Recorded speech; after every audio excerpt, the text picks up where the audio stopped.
My daughter sat perfectly still, her hands trembling in her lap, while her husband mocked her weight in front of the entire dinner table. His mother smiled over her wine glass, savoring the cruel spectacle like she had just won a prize. They thought they held all the power because they lived in a house with vaulted ceilings and marble countertops. They thought they owned her. Then I reached into my coat pocket, placed the official county property deed right beside my plate, and looked the arrogant man dead in the eye.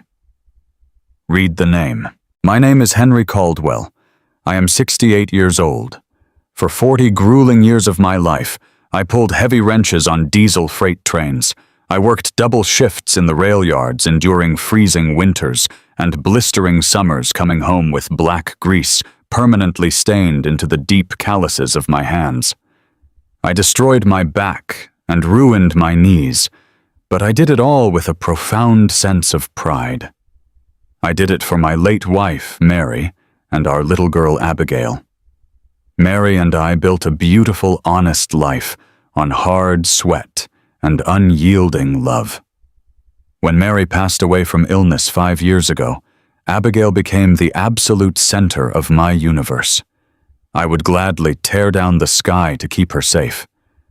But sitting here tonight, trapped in the sterile, overly bright dining room of an upscale suburban fortress, I felt a deep, sickening realization that I had let a predator slip right into her life. Trent, my 36-year-old son-in-law, sat at the head of the massive mahogany table like a king holding court.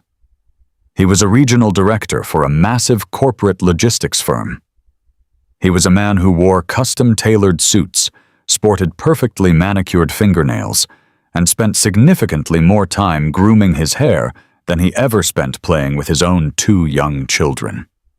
He picked up his expensive carving knife and drove it into the Sunday roast Abigail had spent the entire afternoon meticulously preparing. The sharp metallic scrape of his blade against the fine porcelain plate was the only sound echoing in the massive room. It was a heavy, suffocating silence. It was the kind of silence that warned you a storm was about to break. Abigail sat directly to my left. She was 34 years old, but tonight, under the harsh glare of the crystal chandelier, she looked so much older.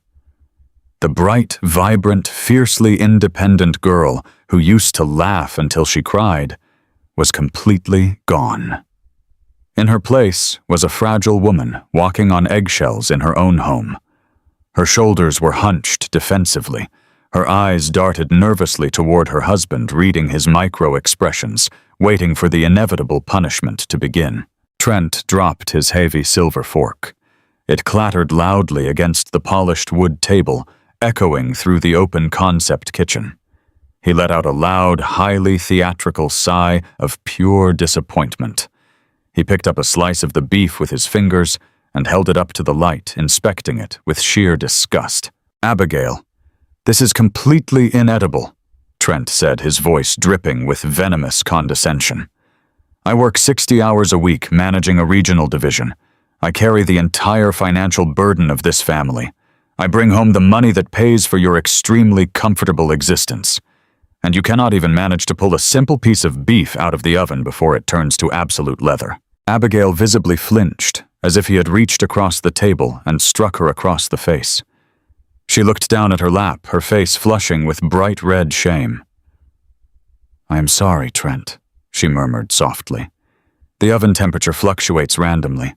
I tried to watch it closely, but the baby was crying upstairs, and the toddler spilled his juice all over the living room rug. I got distracted trying to clean it up before it stained the fabric." "Excuses?" Trent snapped, cutting her off instantly with a sharp wave of his hand. "That is all I ever hear from you lately. Endless, pathetic excuses. You stay home all day long. You do not contribute financially to this household. The absolute least you could do is manage your basic domestic duties without constantly playing the victim." My jaw tightened so hard my teeth ached. I gripped the fabric of my cloth napkin under the table, squeezing it until my knuckles turned white to stop my hands from reaching across the polished oak wood and grabbing him by his expensive collar. I had promised Abigail I would behave tonight. I had promised her I would try to keep the peace for the sake of the children. But the peace in this house was nothing more than a daily hostage situation. "She has 2 young children to chase after all day, Trent," I said, my voice low and gravelly, rumbling with a warning I could barely contain. A slightly dry piece of meat is not a federal crime. She worked hard on this meal. She has been on her feet since 6 in the morning. Trent did not even bother to look at me. He just smirked a cruel, arrogant little twist of his thin lips. He knew I absolutely hated him. He actively thrived on it. To Trent, I was just an uneducated blue-collar relic, a dirty mechanic who did not understand how the modern world of wealth and status operated. Before Trent could formulate another insult, his mother decided it was the perfect moment to join the execution. Sylvia sat directly across from me, sipping from her oversized wine glass. She was 62 years old, draped in gaudy gold jewelry, and reeking of an expensive, overpowering floral perfume. Sylvia treated Abigail less like a cherished daughter-in-law, and much more like a poorly performing maid. She took a slow, highly deliberate sip of her expensive red wine and placed the crystal glass down with a sharp clink. "Henry, you really have to understand the dynamic here," Sylvia said, her voice dripping with incredibly fake sympathy. "Trent is under an immense amount of corporate pressure. He provides a truly magnificent home for your daughter. Just look around you. Look at these vaulted ceilings. Look at the imported hardwood floors, the pristine neighborhood, the luxury vehicles in the driveway. Abigail is an incredibly lucky woman. Do you know how many women would kill to be in her position? Trent simply expects a standard of excellence in his own home. Is it really too much to ask that his wife maintains her appearance and her household properly?" Sylvia turned her cold, deeply calculating eyes away from me and focused them entirely on Abigail, like a predator locking onto wounded prey. "Speaking of appearance," dear Sylvia continued, gesturing vaguely at Abigail with her perfectly manicured hand, "Trent was just telling me earlier today how you have really let yourself go since the second baby was born. You are wearing those baggy, unflattering sweaters again. Your hair looks completely unkempt. A highly successful corporate man like Trent needs a wife he can be proud to present at company dinners and charity functions. You really should be significantly more grateful for everything he gives you. Gratitude starts with basic physical effort, Abigail." I felt the blood in my veins turn to absolute ice. They were systematically breaking her down right in front of me. They were using their wealth and their self-perceived social status as a psychological weapon to strip away every single ounce of her dignity. I looked at my daughter. I saw flashes of the little girl I used to carry on my broad shoulders at the county fair. I saw the brilliant young woman who used to sit at our old, scratched kitchen table and debate history and politics with me for hours. She used to be a force of nature. Now she was shrinking into herself, desperately trying to become invisible in a house that felt like a beautifully decorated prison cell. Abigail's bright blue eyes filled with heavy tears. She blinked rapidly, fighting a desperate losing battle to keep her composure. She knew that showing weakness would only invite more mockery, but the humiliation was simply too heavy to bear. A single silent tear escaped her eyelashes and rolled slowly down her pale cheek, catching the light of the chandelier. Instead of getting angry, instead of standing up and defending herself against this monstrous treatment, Abigail did something that tore my heart completely apart. She apologized. "I am so sorry," Sylvia Abigail whispered, her voice trembling with genuine fear. "I am sorry, Trent. You are right. I need to do much better. I will start the strict diet again on Monday morning, I promise, and I will pay much more attention to the cooking times. I am so sorry I ruined the dinner." It was a completely automatic response. It was the deeply ingrained trauma response of a woman who had been verbally, financially, and emotionally battered for years on end. She had been rigorously conditioned to believe that she was always the problem. She had been trained like a beaten dog to swallow the abuse, absorb the insults, and beg for forgiveness just to keep the fragile peace in the house. Trent chuckled. It was a dark, deeply satisfied sound that made my stomach turn. He leaned back comfortably in his custom-upholstered dining chair and crossed his arms over his chest. He looked at her falling tears with absolute, chilling indifference. "Sorry does not fix my dinner, Abigail," Trent said coldly, his voice entirely devoid of any human empathy. "Take this plate back into the kitchen right now. I want you to dig through the kitchen and make me a completely fresh plate. And do not bring it back out here to this table until it is actually fit for human consumption." Abigail nodded quickly, terrified of angering him further. She stood up abruptly from the dining table, her hands shaking so violently she almost dropped her linen napkin onto the floor. She reached a trembling hand forward to take his discarded plate. And Abigail Trent added his voice, slicing through the tense room like a physical blade. "Tell your father to stop glaring at me like a feral animal. He is a guest in my magnificent home. He is eating the expensive food that I graciously paid for. He should really learn some basic manners before I decide he is no longer welcome to visit my children." Trent looked directly at me then. He smirked. He was actively daring me. He was practically begging me to lose my temper, to shout, to flip the table, to make a violent scene, so he could throw me out into the street and prove to Abigail that I was just a crazy, uncontrollable old man. He wanted to isolate her completely from her family. He wanted to sever the very last lifeline she had left in this world. I stared back at him. I did not blink. I did not raise my voice. I did not give him the satisfaction of seeing me lose control.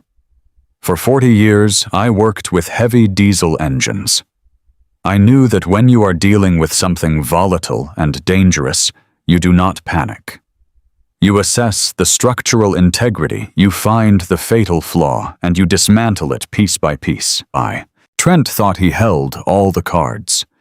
He thought his corporate job and his mother's enabling money made him completely untouchable. He thought because I wore old boots and drove a rusted pickup truck that I was powerless to stop him. He had absolutely no idea what was sitting inside my coat pocket. He had no idea that the ground beneath his custom hardwood floors was already gone. I took a slow, deep breath, feeling the cool, hard edge of the legal document resting against my chest, and prepared to drop a bomb that would obliterate his entire world. Abigail's chair scraped against the imported hardwood floor as she tried to stand up. Her hands were shaking so badly that the heavy porcelain plate rattled against the silver cutlery. She was completely broken, ready to carry that plate back into the kitchen like a scolded servant. She was ready to accept the humiliation just to keep the peace. I could not let that happen. Not anymore. I reached out my large, calloused hand and gently wrapped my fingers around her slender wrist. I did not squeeze hard, but my grip was absolutely immovable. "Sit down, Abigail," I said. My voice was quiet, but it carried the low, heavy rumble of a diesel engine idling in the cold. It was a voice I rarely used, the voice of a man who spent 40 years shouting over the deafening roar of freight trains. Abigail froze. She looked down at my hand, and then up at my face. Her tear-filled eyes were wide with sheer panic. She opened her mouth to whisper a warning, to beg me not to make things worse. But she saw something in my eyes that stopped her. She slowly lowered herself back into her custom-upholstered chair, leaving the plate exactly where it was. The silence that fell over that massive, brightly lit dining room was absolute. It was the kind of heavy, suffocating silence that sucks all the oxygen right out of your lungs. Trent stared at me. For a split second, he looked genuinely confused, as if he could not comprehend that the old mechanic sitting at his table had just countermanded a direct order. Then the confusion melted into a deep, ugly red flush that crept up his neck. "Excuse me," Trent snapped. He placed his hands flat on the mahogany table and leaned forward, trying to use his height and his tailored suit to intimidate me. "What exactly do you think you are doing, Henry?" "I am telling my daughter to finish her dinner," I replied calmly. I did not break eye contact. I did not shift in my seat. I sat there like a cinder block wall. Sylvia gasped loudly from across the table, clutching her gaudy gold necklace as if she had just witnessed a physical assault. "Trent, are you going to let him speak to you that way? In your own dining room?" Trent let out a sharp, arrogant laugh. It was a completely hollow sound. He pointed a manicured finger directly at my face. "You listen to me very carefully, old man," Trent sneered, his voice rising in volume. "You are sitting under my roof. You are breathing my air. You are eating the food that my highly successful career pays for. In this house, my word is absolute law. When I tell my wife to do something, she does it. She does not look to you for permission. You have absolutely no authority here." He was puffing his chest out like a rooster, absolutely intoxicated by his own perceived power. He loved this. He loved putting me in my place in front of Abigail. He thought he was proving his dominance. "And if she does not want to follow my rules," Trent continued, his eyes narrowing into cold slits as he turned his vicious gaze toward my trembling daughter, "then she can pack her bags tonight. I am sick and tired of carrying the dead weight in this marriage. If you want to disrespect me, Abigail, you can take your bratty kids and your pathetic father and you can all go sleep on the street. I will kick you out of this magnificent home so fast your head will spin.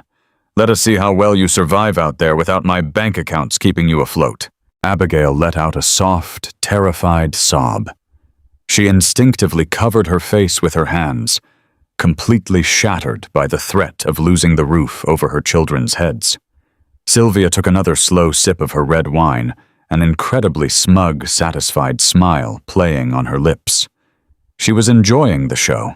I did not react to his shouting. I did not rise to his bait. I simply watched him perform his little theatrical display of power. When he finally finished his rant, breathing heavily with self-righteous anger, I slowly reached a hand inside the breast pocket of my worn corduroy jacket. For 40 years, I pulled double shifts in the rail yards. I destroyed my body to build a solid, honest foundation for my family. I saved every single penny I ever earned. I never bought flashy cars. I never bought custom-tailored suits. I kept my money in quiet, secure places, building a wall of security that no storm could ever knock down. I pulled a thick, tightly folded legal document out of my pocket. It was printed on heavy, watermarked parchment paper. I tossed it onto the polished mahogany table. It landed right next to his plate with a heavy, satisfying thud. "Read the name," I commanded. My voice did not shake. It was a cold, absolute directive. Trent looked down at the document. He scoffed, rolling his eyes as if I had just handed him a meaningless grocery receipt. He thought it was some kind of pathetic bluff. "What is this garbage, Henry? Are you trying to hand me a bill for fixing my car?" I did not say a word. I just kept my eyes locked directly onto his. "Read the name Trent," I repeated. With an exaggerated sigh of profound annoyance, Trent picked up the document. He flipped open the thick cover page. He scanned the first few lines of dense legal text. I sat perfectly still, watching the exact moment his entire reality collapsed. It took about 4 seconds for his brain to process the official county seals and the bold capitalized letters at the top of the page. I watched the arrogant, smug color completely drain from his face. His skin turned the color of dirty ash. His mouth fell open, and his eyes widened in absolute, unadulterated horror. His hands, those perfectly manicured hands that had never seen a hard day of labor in his entire life, began to shake violently. "What is this?"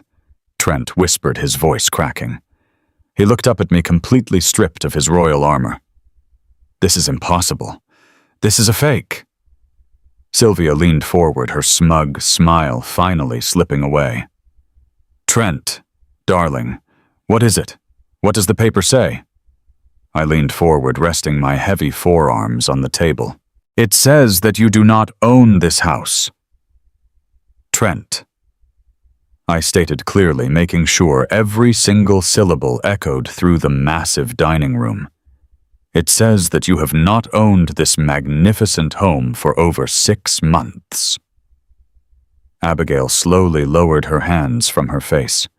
She looked at me in total shock. Dad, what are you talking about? I looked at my daughter, my voice softening just for a fraction of a second. I am talking about the fact that your incredibly successful husband is a complete fraud, Abigail. 6 months ago, he quietly stopped paying the mortgage on this house. He took the money that was supposed to keep a roof over his children's heads, and he completely blew it. He was hiding the foreclosure notices in his private post office box. The bank was exactly 3 weeks away from seizing this property and throwing you and my grandchildren out onto the street. Trent was hyperventilating now. He dropped the document onto the table as if it had suddenly caught fire. No, he stammered defensively. The bank was supposed to give me an extension. I was negotiating a new term. You had no right to interfere. I ignored his pathetic whining and kept my eyes fixed on Abigail, ensuring she heard every single word of the truth. When I found out what he was doing, I went directly to the bank. I continued. I liquidated my entire diesel mechanic pension. I took 40 years of my blood, my sweat, and my broken bones, and I bought the defaulted debt completely outright. I paid off every single cent this arrogant fool owed to the bank.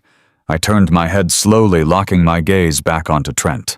I am the sole deed holder of this property, Trent. I assumed full, undisputed legal ownership. You are not standing under your roof. You are standing under my roof. The silence that followed was entirely different from the one before. It was not suffocating. It was explosive. It was the sound of a carefully constructed fortress of lies completely crashing down to the foundation. Sylvia let out a piercing, hysterical shriek. She practically jumped out of her chair, her face contorting with ugly, unmasked fury. "You are lying!" she screamed, pointing a trembling finger at me. "My son makes 6 figures. My son is a regional director. He would never default on his home. You forged this document. You are just a jealous, bitter old mechanic trying to steal what belongs to my family. The county clerk and my team of attorneys highly disagree with you, Sylvia," I replied calmly. "The deed is officially registered. The taxes are paid in my name. The foreclosure was completely averted, no thanks to your brilliant son." Trent suddenly slammed both of his fists down onto the mahogany table. The wine glasses rattled dangerously. He was completely unhinged, reverting to a cornered, violent animal. He could not handle the fact that the uneducated old man he despised had completely outmaneuvered him. "Get out," Trent roared. Spittle flew from his lips as his face turned dark purple with rage. "Get the hell out of my house right now. I do not care what that piece of paper says. I am throwing you out." He lunged around the table, taking aggressive, heavy steps toward my chair. He raised his arm fully, intending to grab me by the collar of my jacket and physically drag me toward the front door. I stood up. I did not rush. I stood up to my full height, squaring my broad shoulders. I am an old man, but 40 years of pulling wrenches leaves you with a certain kind of dense, immovable strength. When Trent got within 2 feet of me, he suddenly stopped. He looked at my chest, realizing for the first time that I was significantly larger and stronger than he was. The violent impulse died in his eyes, replaced immediately by cowardly hesitation. I reached into my pocket again. This time I pulled out my cell phone. I calmly dialed the numbers, never taking my eyes off his sweating, panicked face. "Yes, hello," I said clearly into the receiver. "I am calling from the local precinct jurisdiction. I need an officer dispatched immediately to my property. I have a highly aggressive, hostile trespasser currently screaming in my dining room, and he is refusing to vacate my premises. Yes, I am the legal homeowner. I have the registered deed in my possession." Trent froze completely. He looked at the phone in my hand, then at the deed on the table, and finally at his mother. The reality of the situation crashed down on him with the force of a falling freight train. He was not the king of the castle anymore. He was a trespasser, about to be arrested in the very house he had used to terrorize my daughter. Are you completely insane? Sylvia shrieked, her voice reaching a hysterical pitch. You cannot call the police on my son. You cannot throw us out. This is a gross violation of our rights. I slowly lowered the phone, ending the call. I had not actually pressed the final button to dial dispatch, but they did not need to know that yet. The bluff was more than enough to paralyze them both. I looked at Abigail. She was standing up now. She was no longer shaking. The tears had completely stopped falling from her eyes. She was looking at Trent, not with fear, but with profound, awakening disgust. She finally saw him for exactly what he was. He was not a powerful provider. He was a pathetic, financially ruinous fraud who had almost rendered her children homeless. Abigail. I said, my voice gentle and steady. Go upstairs right now. Wake up the toddler and get the baby out of the crib. Pack whatever you need for the night. You and the children are coming home with me. Abigail nodded. It was a single firm nod. She did not ask for Trent's permission. She did not apologize. She turned her back on him and walked purposefully out of the dining room, heading straight for the stairs. Trent tried to follow her. Abigail, wait! You cannot leave. We need to talk about this. I stepped directly into his path, blocking the doorway completely. My presence was a solid brick wall. You are not going to follow her, I said. You are not going to speak to her. You are going to stand right there until she safely leaves this property. Trent clenched his jaw, breathing heavily through his nose. He looked wildly around his beautifully decorated, expensive dining room, finally realizing that absolutely none of it belonged to him anymore. His control was completely shattered. You cannot do this to me, Trent whispered, his voice shaking with a pathetic, defeated whine. I will fight you in court. I will tie this house up in litigation for years. You will never see a single dime of your pension again. I smiled at him. It was a cold, incredibly satisfied smile. You go right ahead and try Trent, I replied quietly. But while you are paying thousands of dollars an hour for a defense attorney, you will be doing it from a rented motel room. Because as of tomorrow morning, I am formally serving you with a 30-day eviction notice. And if you attempt to touch a single fixture in my house before you leave, I will have you arrested for vandalism. Sylvia collapsed into her dining chair, covering her face with her hands, sobbing loudly about the total ruin of her family's reputation. Trent stood absolutely paralyzed, staring at the floor, totally defeated by his own massive hubris. 10 minutes later, Abigail came down the stairs. She was carrying the baby wrapped in a warm blanket, holding the sleepy toddler firmly by the hand. She had a heavy diaper bag slung over her shoulder. She walked right past Trent, without even looking in his direction. I picked up my deed from the mahogany table, folded it carefully, and placed it back into my jacket pocket. I walked my daughter and my grandchildren out the front door, leaving Trent and Sylvia standing in the deafening silence of a magnificent house they no longer owned. The battle was far from over. I knew a narcissist like Trent would inevitably retaliate. He would try to strike back with everything he had. But tonight I had cut the power to his control. Tonight my daughter was finally safe, and tomorrow the real war would begin. The first night back in my home was quiet, but it was a fragile, hollow kind of quiet. I woke up long before the sun, my internal clock permanently set by 40 years of early morning shifts at the rail yard. I walked into my modest kitchen and put on a pot of coffee. The rich, dark smell filled the room, reminding me of the mornings Mary used to sit at this very table. I missed my wife terribly right then. She always knew exactly what to say to comfort our daughter. I only knew how to fix broken machinery. But I was going to fix this no matter what it took. I poured a mug of black coffee and sat by the window, watching the streetlights slowly turn off one by one. I knew Trent would not just sit in that dining room and accept defeat. A man with an ego that large, entirely fueled by arrogance and unearned wealth, would strike back with the viciousness of a cornered snake. I just did not realize how fast he would move. Abigail came downstairs around 7 o'clock.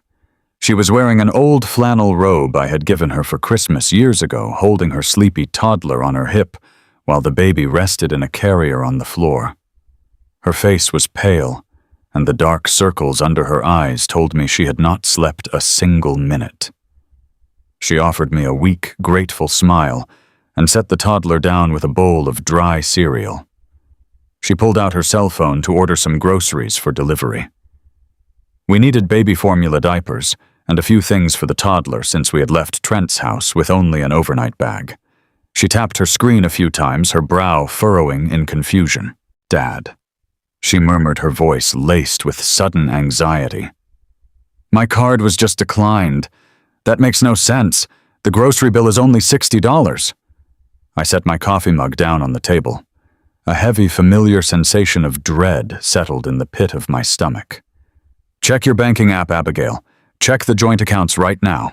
She quickly opened her banking application, her fingers moving frantically across the screen.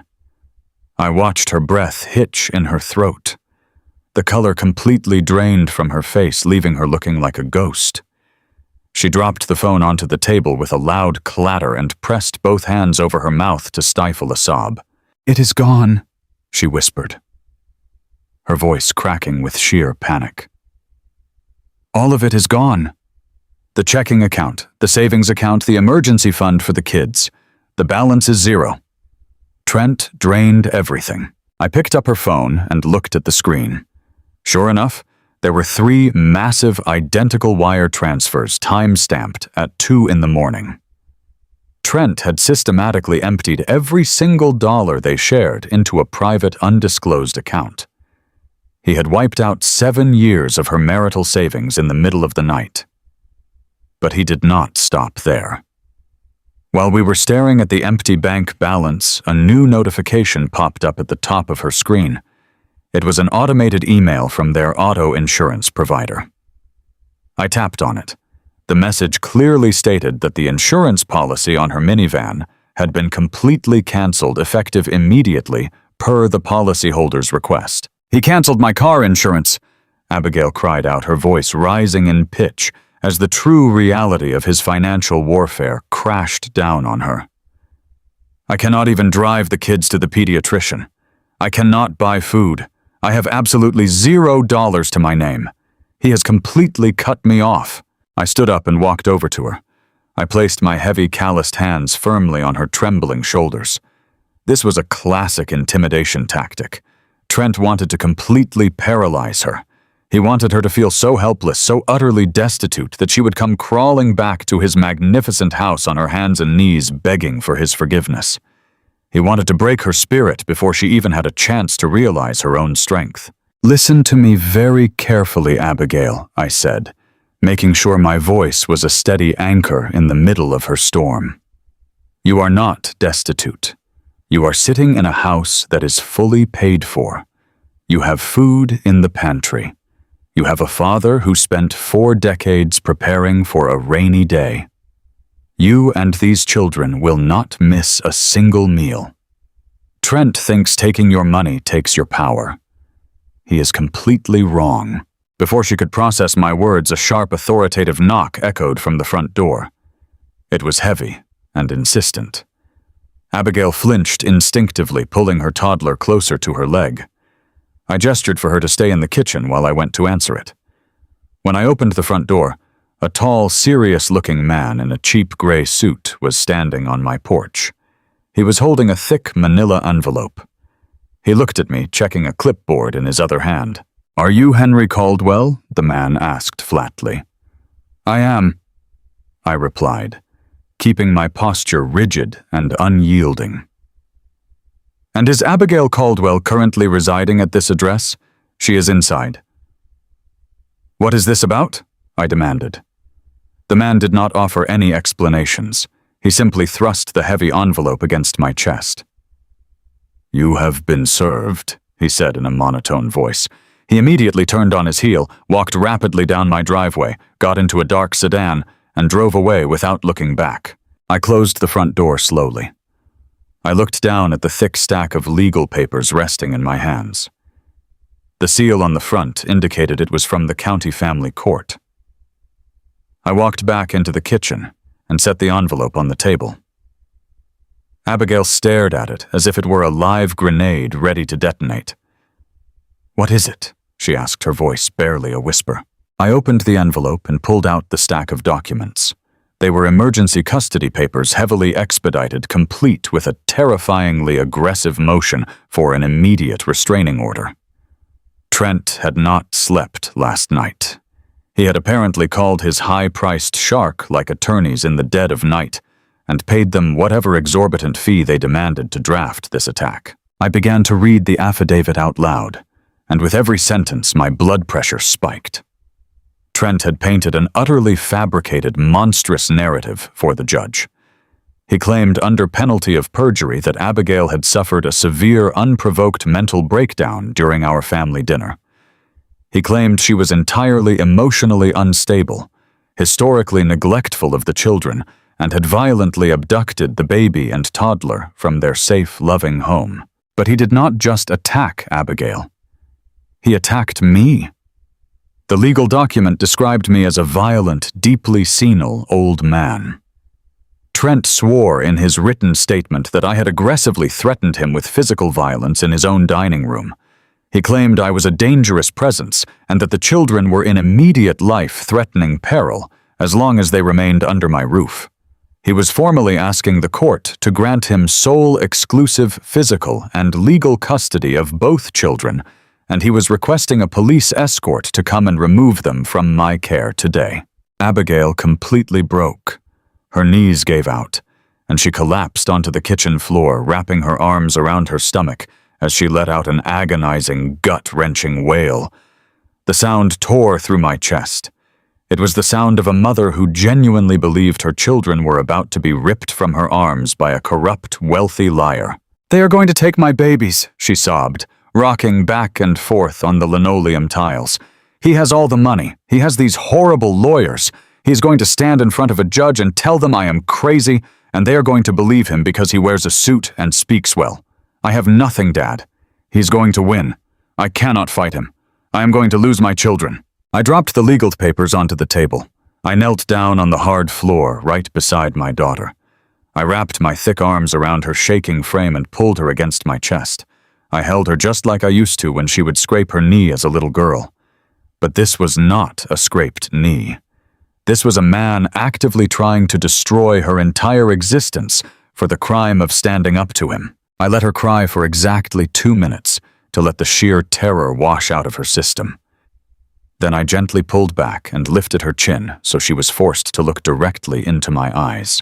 "You are not going to lose your children, Abigail," I said.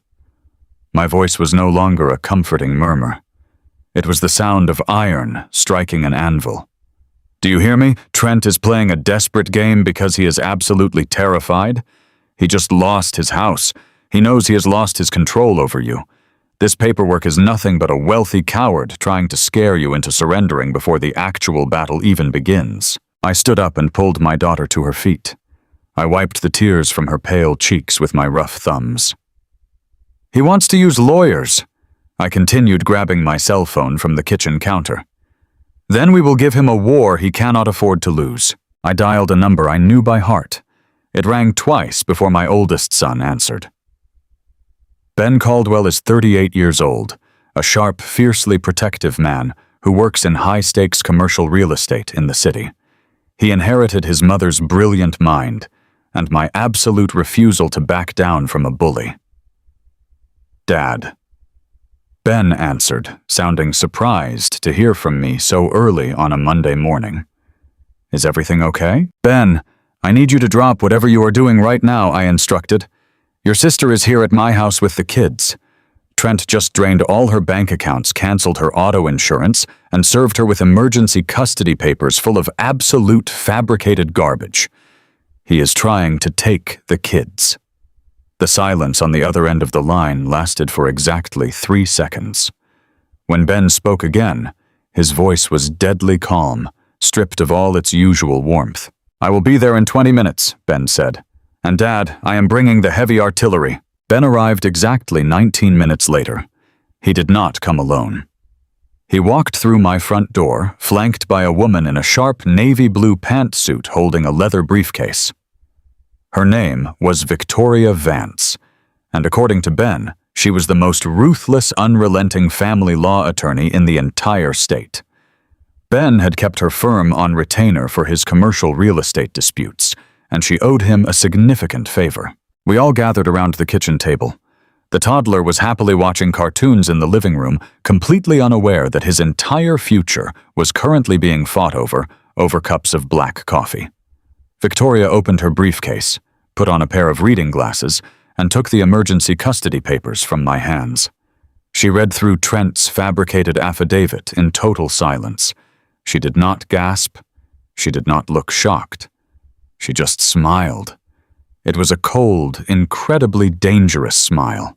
"This is amateur intimidation," Victoria announced smoothly, tossing the papers back onto the table. "Your husband hired a bulldog firm known for aggressive, baseless filings. They throw mud at the wall, hoping the opposing party is too poor or too scared to fight back. But judges hate perjury, and they absolutely loathe financial abuse." Victoria looked directly at Abigail. "First things first. We are going to file an immediate countermotion. We will request an emergency hearing to establish temporary financial support. Draining marital funds is a massive judicial red flag. The judge will freeze his accounts and compel him to return 50% of the liquid assets before the end of the week. Second, we will demand he reinstates your auto insurance under penalty of contempt. He cannot leave the mother of his children stranded without transportation." Abigail was trembling, holding a cold cup of coffee. "But what about his claims?" He said, "I had a mental breakdown. He said my father threatened him with violence." "What if the judge believes him?" Victoria scoffed dismissively. "In family court, whoever claims abuse must provide substantive proof. Where is the police report from this supposed violent threat? Where are your medical records proving mental instability?" He has none. Because it is all a lie. I will depose him. I will put him under oath in a recorded room, and I will mathematically dismantle every single lie he tries to tell. By the time I am finished with Trent, the judge will see exactly what he is: a controlling, financially abusive narcissist throwing a massive tantrum because his victim finally walked away. Ben reached across the table and squeezed his sister's hand. "We have your back, Abby. You are not fighting this alone. Trent messed with the wrong family." I stood near the kitchen counter listening to the legal strategy taking shape. The initial shock of the morning was fading, replaced by a deep, highly focused momentum. I looked at Abigail. The color was slowly returning to her face. The sheer panic was receding as she realized she was entirely surrounded by people who loved her and were fully prepared to go to war for her. Trent thought he could end this in one morning by cutting off the money and waving a scary legal document in our faces. He fundamentally misunderstood how real power works. He thought power was imported floors and an executive job title. He did not realize that true power is a family that refuses to break. I walked over to the table and leaned down, placing my hands flat on the wood. Abigail looked up at me, seeking the final bit of reassurance she needed to survive the coming storm. "Abigail," I said quietly, making sure she felt the absolute certainty radiating from my voice. "Trent operates on hot anger. He screams, he insults, and he acts impulsively to scare people into submission. That is the behavior of a weak man. But an honest man does not scream. An honest man does not panic. An honest man's rage is cold, slow, and absolute. We are going to take our time. We are going to gather every piece of evidence. We are going to let him dig his own grave with his arrogance. And when the time is right, we are going to bury him in it." Abigail finally took a deep, steadying breath. The tears were completely gone. She nodded her head, her spine straightening in the chair. "Okay, Dad," Abigail whispered. Her voice was finally steady. "Let us bury him." The very next morning after our meeting with Victoria, I woke up before the sun. The air was crisp and cold, the kind of morning that wakes up your bones and sharpens your mind. Abigail was still asleep in the guest room, completely exhausted from the sheer terror of the previous 24 hours. The children were safe in their beds. I poured a thermos of black coffee, grabbed my heavy canvas tool bag from the garage, and walked out to my truck. I had a job to do. Trent had frozen my daughter out of her own bank accounts and tried to strip her of her dignity, but he had forgotten one crucial detail. I held the official deed to that upscale suburban fortress. Legally, it was my house. I had every right to walk through the front door whenever I pleased. I drove through the quiet, pristine neighborhood just as the early commuters were pulling out of their driveways. I parked my rusted pickup truck right in the driveway, completely unbothered by the stares of the wealthy neighbors. I walked up the manicured front steps, slid my key into the deadbolt, and pushed the heavy oak door open. The house was dead silent. Trent had already left for his regional director job at the logistics firm, probably sitting in some high-rise office thinking he had already won the war. He thought he had outsmarted us, but a man who operates on arrogance always leaves a mess behind. I walked upstairs to the master bedroom first. I brought heavy-duty trash bags and moving boxes. My only goal was to pack up the rest of Abigail's clothing, her personal documents, and the children's favorite toys. I was not going to let her return to this toxic environment just to beg for a change of underwear. As I moved through the massive walk-in closet, the financial abuse stared me right in the face. Trent's side of the closet was lined with custom-tailored suits, expensive Italian leather shoes, and rows of designer watches. Abigail's side was sparse. Her clothes were worn out of date and cheap. He lived like an absolute king, while forcing the mother of his children to dress like a pauper. My jaw tightened as I carefully folded her things and placed them into the boxes. After I finished packing the nursery and the toddler's room, I carried the boxes down to the front hallway.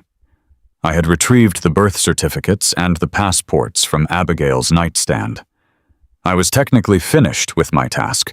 I could have walked out the door and driven home, but 40 years of working as a diesel mechanic teaches you how to listen to the machine.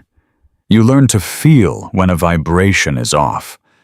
You learn to spot the loose wire or the subtle leak that signals a catastrophic failure waiting to happen. My instincts were screaming at me. Trent was entirely too confident.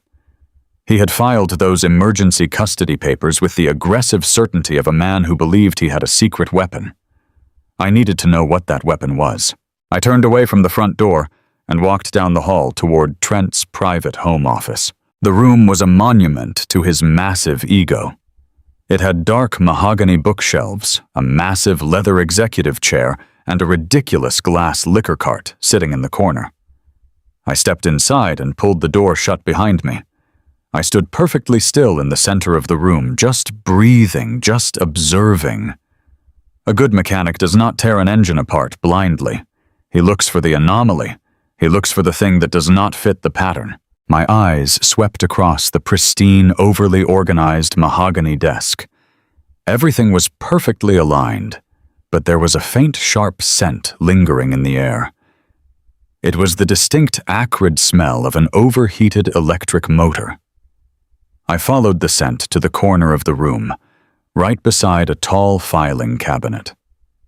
Sitting on the floor was a commercial-grade, heavy-duty paper shredder. The power light was blinking an angry red. I knelt down and inspected the machine. The feeding slot was completely jammed with thick, high-quality paper. Someone had been feeding documents into this machine in a massive hurry, shoving too many pages through the blades at once and burning out the motor. I pulled my multi-tool out of my pocket and carefully wedged the pliers into the feed slot. I managed to extract a torn, half-shredded piece of paper. It was not a utility bill or a junk mail flyer. It was a printed ledger. I could make out columns of large numerical figures and routing numbers, but the specific bank names were torn away. Why would a regional logistics director be frantically destroying financial ledgers in his home office at 6 in the morning? I stood up and moved over to his desk. Sitting squarely in the center was his personal laptop. It was a high-end model, sleek and silver. I tapped the space bar. The screen illuminated immediately, asking for a password, but more importantly, the fingerprint scanner flashed a bright blue. It was locked down tight with biometric security. I could not get in without his physical hand. Trent was protecting his digital footprint with military-grade paranoia. I crouched down to inspect the wiring underneath the desk, looking for external hard drives or hidden storage servers. That is when I noticed the power strip. It was a surge protector mounted to the baseboard. 5 plugs were occupied. The laptop charger, the desk lamp, the printer, the router. But the 5th cable was a cheap, thin white charging cord. It did not match any of the expensive hardware in the room. I followed the thin white wire with my hand. It ran along the baseboard, tucked neatly under the edge of the carpet, and snaked around the back of the heavy mahogany bookshelf. I wedged my fingers behind the heavy wooden shelf and felt a small, hollow gap in the drywall.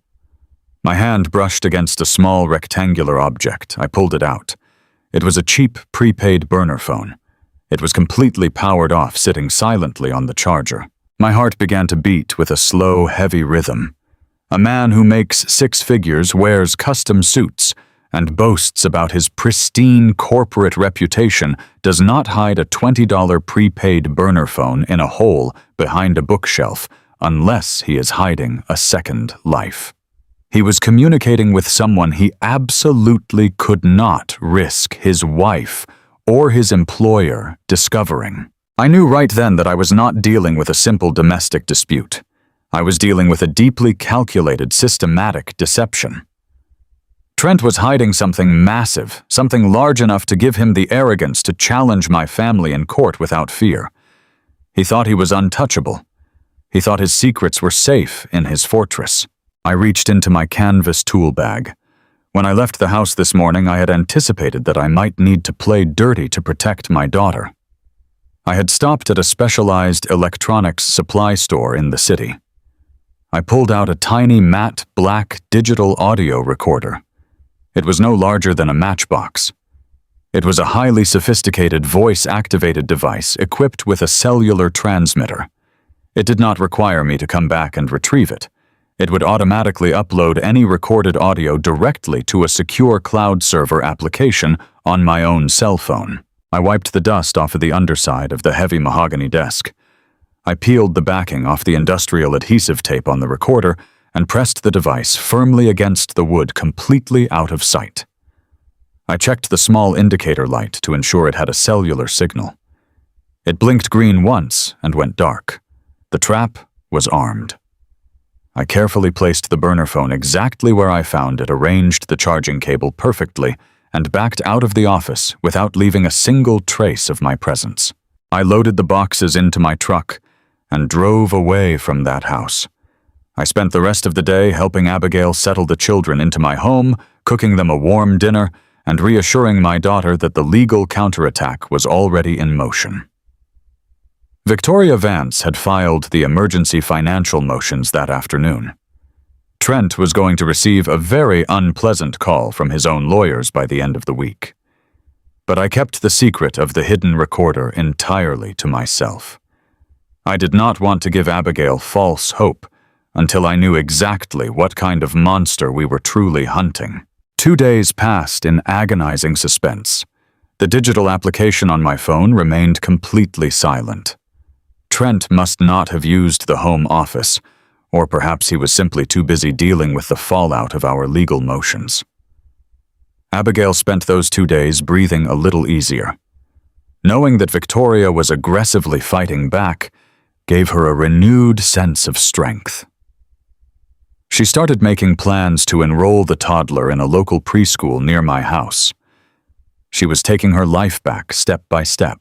On the evening of the 2nd day, long after the sun had gone down, I was sitting alone in the dark of my kitchen. Abigail and the children were fast asleep upstairs. The house was completely silent, except for the low hum of the refrigerator. I was drinking a glass of cold water when my cell phone suddenly vibrated on the table. The screen lit up the dark room with a single crucial notification. New audio file uploaded to secure server. I picked up the phone. My hands were perfectly steady, but my chest was tight with anticipation. I opened the application, inserted my wireless earpiece, and pressed play on the audio file. At first, there was only the sound of heavy, frustrated footsteps pacing back and forth across the hardwood floor. The microphone quality was excellent. I could hear the sharp clink of glass against glass. Trent was pouring himself a drink. He sounded incredibly agitated. Then I heard the distinct rustling of someone moving behind a bookshelf. He was retrieving the burner phone. I held my breath in the dark kitchen. A few seconds later, Trent began to speak. His voice was completely stripped of its usual arrogant polish. He sounded frantic, breathless, and terrified. "Lauren, you need to listen to me right now," Trent hissed into the phone. "Do not interrupt me. I do not care what time it is. We have a massive problem." There was a brief pause as the woman on the other end responded. I could not hear her voice, only his reactions to it. "No, I am not overreacting," Trent snapped viciously. "The old man completely ambushed me. He bought the defaulted mortgage. Henry holds the absolute deed to the house. I cannot sell the property to cover the shortfall. Abigail left with the kids, and her vicious lunatic of a lawyer just slapped me with an emergency financial injunction. They are freezing the joint accounts by Friday." Another pause. Trent let out a ragged, desperate breath. Lauren stopped talking about the custody suit. The custody suit was just a smokescreen to keep Abigail paralyzed with fear so she would not look at the finances. I do not actually care about keeping the kids. I need to keep the logistics funds hidden. If my firm conducts an internal audit before the end of the quarter, I am completely dead. They will see the missing capital immediately. I gripped the edge of my kitchen table so hard my fingers ached. The pieces of the puzzle slammed into place with violent clarity. Trent was not just a terrible husband. Trent was actively embezzling corporate funds from his employer. "Look, just calm down," Trent continued, his voice trembling with manic desperation. "The logistics funds are hidden in my mother's dummy corporations. Sylvia washed the cash through her real estate holding company just like we planned. The paper trail is buried under 3 different shell LLCs. Nobody is going to find it unless they know exactly where to look." He took a loud, gulping swallow of his drink. "Lauren, you just need to keep your mouth shut and pack your bags. The old man's deed will not matter once we finalize the offshore transfer. I am moving the last $200,000 into the Cayman account by Tuesday morning. As soon as that wire clears, we are getting on a plane, and we are never coming back to this miserable state. Let Abigail take the fall for the corporate debt. Let her rot in court trying to figure out where the money went. I am done." The audio file clicked and went completely silent. The recording had ended. I sat in my dark kitchen, the silence ringing loudly in my ears. I pulled the earpiece out and placed the phone gently onto the table. Trent was drowning in high-stakes illegal debt, or perhaps simply blinded by sheer consuming greed. He had stolen hundreds of thousands of dollars from his own company. He had enlisted his own mother to launder the stolen cash through fake corporate entities. And his ultimate plan was to wire the money offshore, run away with his hidden mistress, and deliberately frame Abigail for the financial ruin left in his wake. He was going to let the mother of his children face a federal investigation while he drank cocktails on a tropical beach. He thought he was a mastermind. He thought he was playing a high-level game of chess against an old man who only knew how to turn a wrench. But Trent had made a fatal miscalculation. He had failed to understand that a mechanic knows exactly how to read a schematic. He had handed me the entire blueprint to his own destruction on a silver platter. I stood up from the kitchen table. The cold, absolute rage that I had promised Abigail was now fully awake in my chest. This was no longer a simple family court battle over child custody and a house deed. This was a massive federal crime, and I was going to make absolutely certain that Trent did not escape. He wanted to destroy my daughter and leave her in ruins. Instead, I was going to use his own words to lock him in a concrete cell for the next 20 years. I turned on the overhead kitchen light, pulled out a fresh legal pad, and started writing down the names he had spoken in the dark. It was time to pull the trigger. The morning light filtering into my kitchen felt completely different today. It was no longer just the light of a new day. It was the harsh, unforgiving light of an interrogation room. I sat at my solid oak table with my heavy hands resting on either side of my cell phone. Upstairs, I could hear the soft, muffled sounds of Abigail running bathwater for the children. She was trying desperately to maintain some semblance of a normal routine in a life that had been entirely shattered by a cruel man. She thought we were simply fighting a divorce battle. She had absolutely no idea that her husband was a monster of a completely different magnitude. Ben walked through the back door just before 8 in the morning. He was wearing his usual sharp work clothes, a crisp blue shirt and dark trousers, but his eyes were hard and fiercely focused. He carried a sleek silver laptop under one arm and a pair of heavy professional noise-canceling headphones over the other. I had called him at the crack of dawn and told him about the audio file I retrieved from the hidden bug in Trent's office. I did not want to do this alone. I am a retired diesel mechanic. I know how to pull an engine apart and find a busted valve. But I needed my son's sharp commercial real estate mind to help me dissect the corporate financial jargon Trent was spouting in the dark. We sat down at the kitchen table. Ben connected my phone to his computer using a data cable and extracted the audio files directly onto his desktop. He opened a blank text document and positioned his fingers over the keyboard. We were not just going to listen to a cheating husband. We were going to transcribe every single syllable. We were going to build a completely inescapable federal indictment right here from my kitchen table. Ben pressed play. The sound of Trent pouring his whiskey echoed through the computer speakers, crisp and clear. Then came his desperate, frantic voice. We listened to his conversation with the woman named Lauren. I asked Ben to pause the audio every few sentences so we could type out the exact phrasing. Trent was making desperate promises to this woman. He talked about a heavy diamond bracelet he had just bought her for her birthday. He mentioned a lavish, incredibly expensive trip to a private island resort they had taken last month. My stomach physically turned, twisting into a tight, agonizing knot.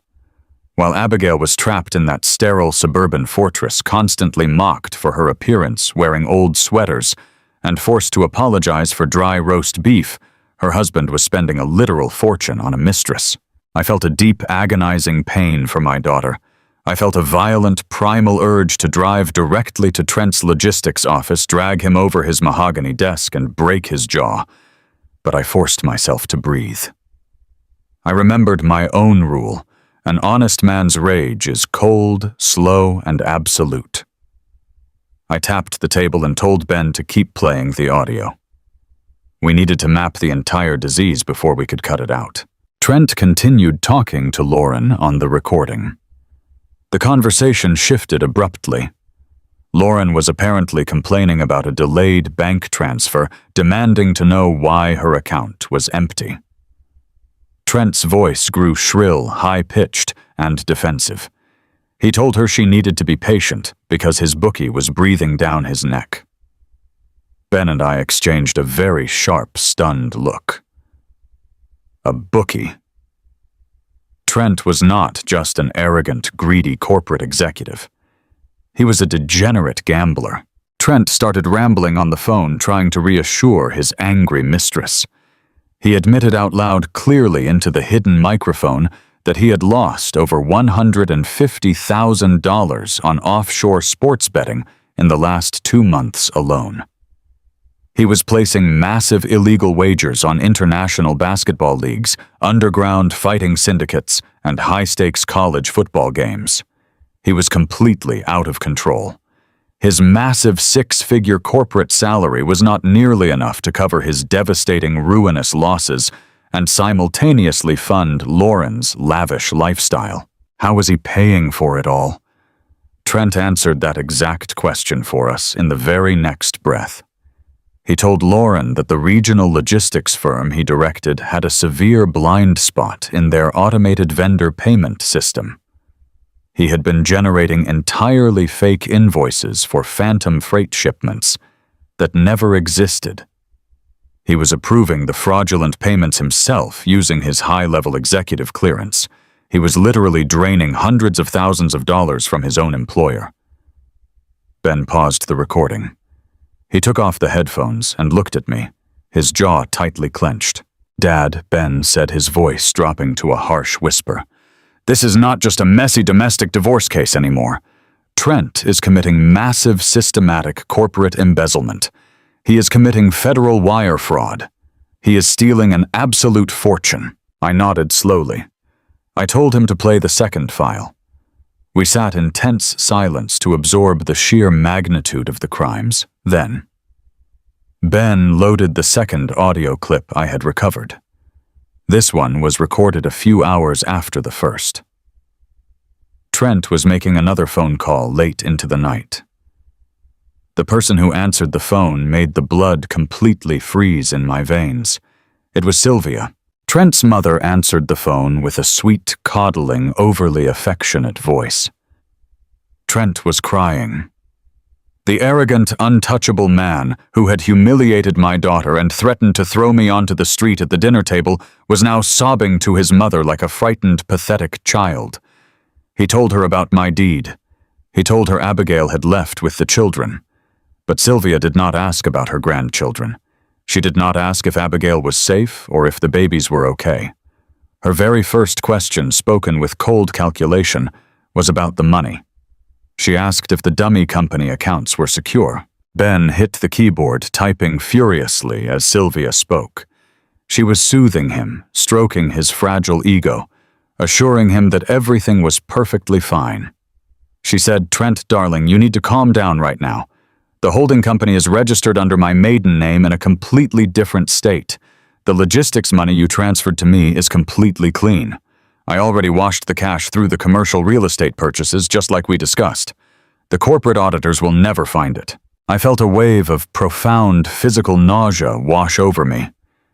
Sylvia was not just an enabling, nasty mother-in-law who thought her son walked on water.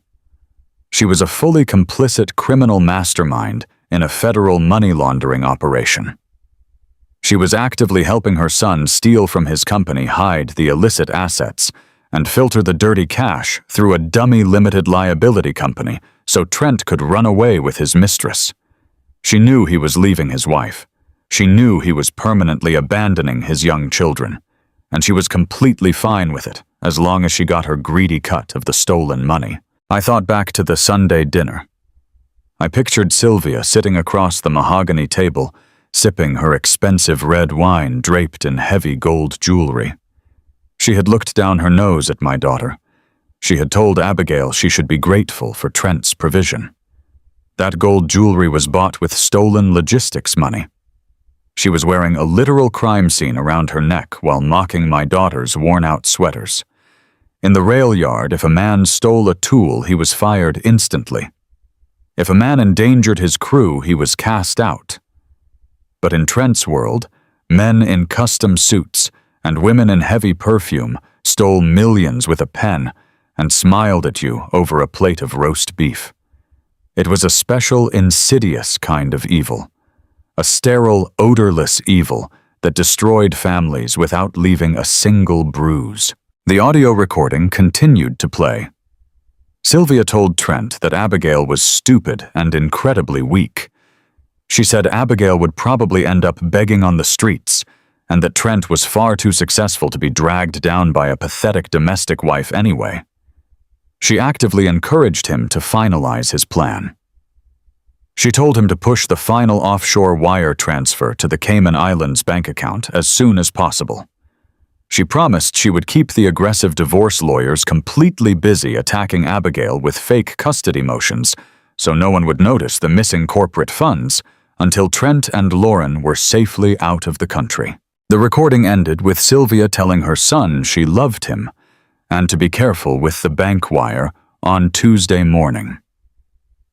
The audio file clicked, and the room went dead silent. The early morning sun was now shining brightly through my kitchen window, illuminating the empty coffee mugs and the silver laptop screen. But I felt like I was sitting in the darkest, coldest room imaginable. I looked over at my son. Ben's face was a mask of pure, concentrated fury. His hands were gripping the edge of the wooden table so hard his knuckles were stark white. He had just heard a grown woman plot to completely destroy his sister and steal the very food out of his niece and nephew's mouths. We had the entire blueprint. We had the exact motive, the illegal methods, the willing accomplices, and the detailed escape plan. Trent was trying to take out a fraudulent loan on my house because he needed clean, untraceable cash to pay off his violent bookies while he waited for the embezzled corporate funds to fully clear the offshore accounts. He was a desperate drowning rat trying to pull my family under the water with him. "Dad," Ben said, breaking the heavy silence. "What do we do now? If we take this audio to the police, Trent might get tipped off. He could destroy the corporate servers before the detectives even get a warrant." I nodded. I knew exactly how to handle this. "We are not going to the police yet," I told my son. "Audio is powerful, but a slick defense attorney can argue it was taken out of context or illegally obtained.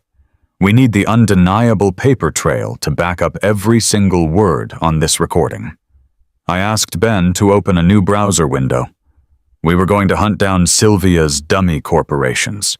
We were going to peel back every single layer of their hidden life until there was absolutely nowhere left for them to hide. The audio recording was the spark that illuminated the dark, twisted maze of Trent's deception. But I knew perfectly well that a spark alone would not burn his fortress to the ground.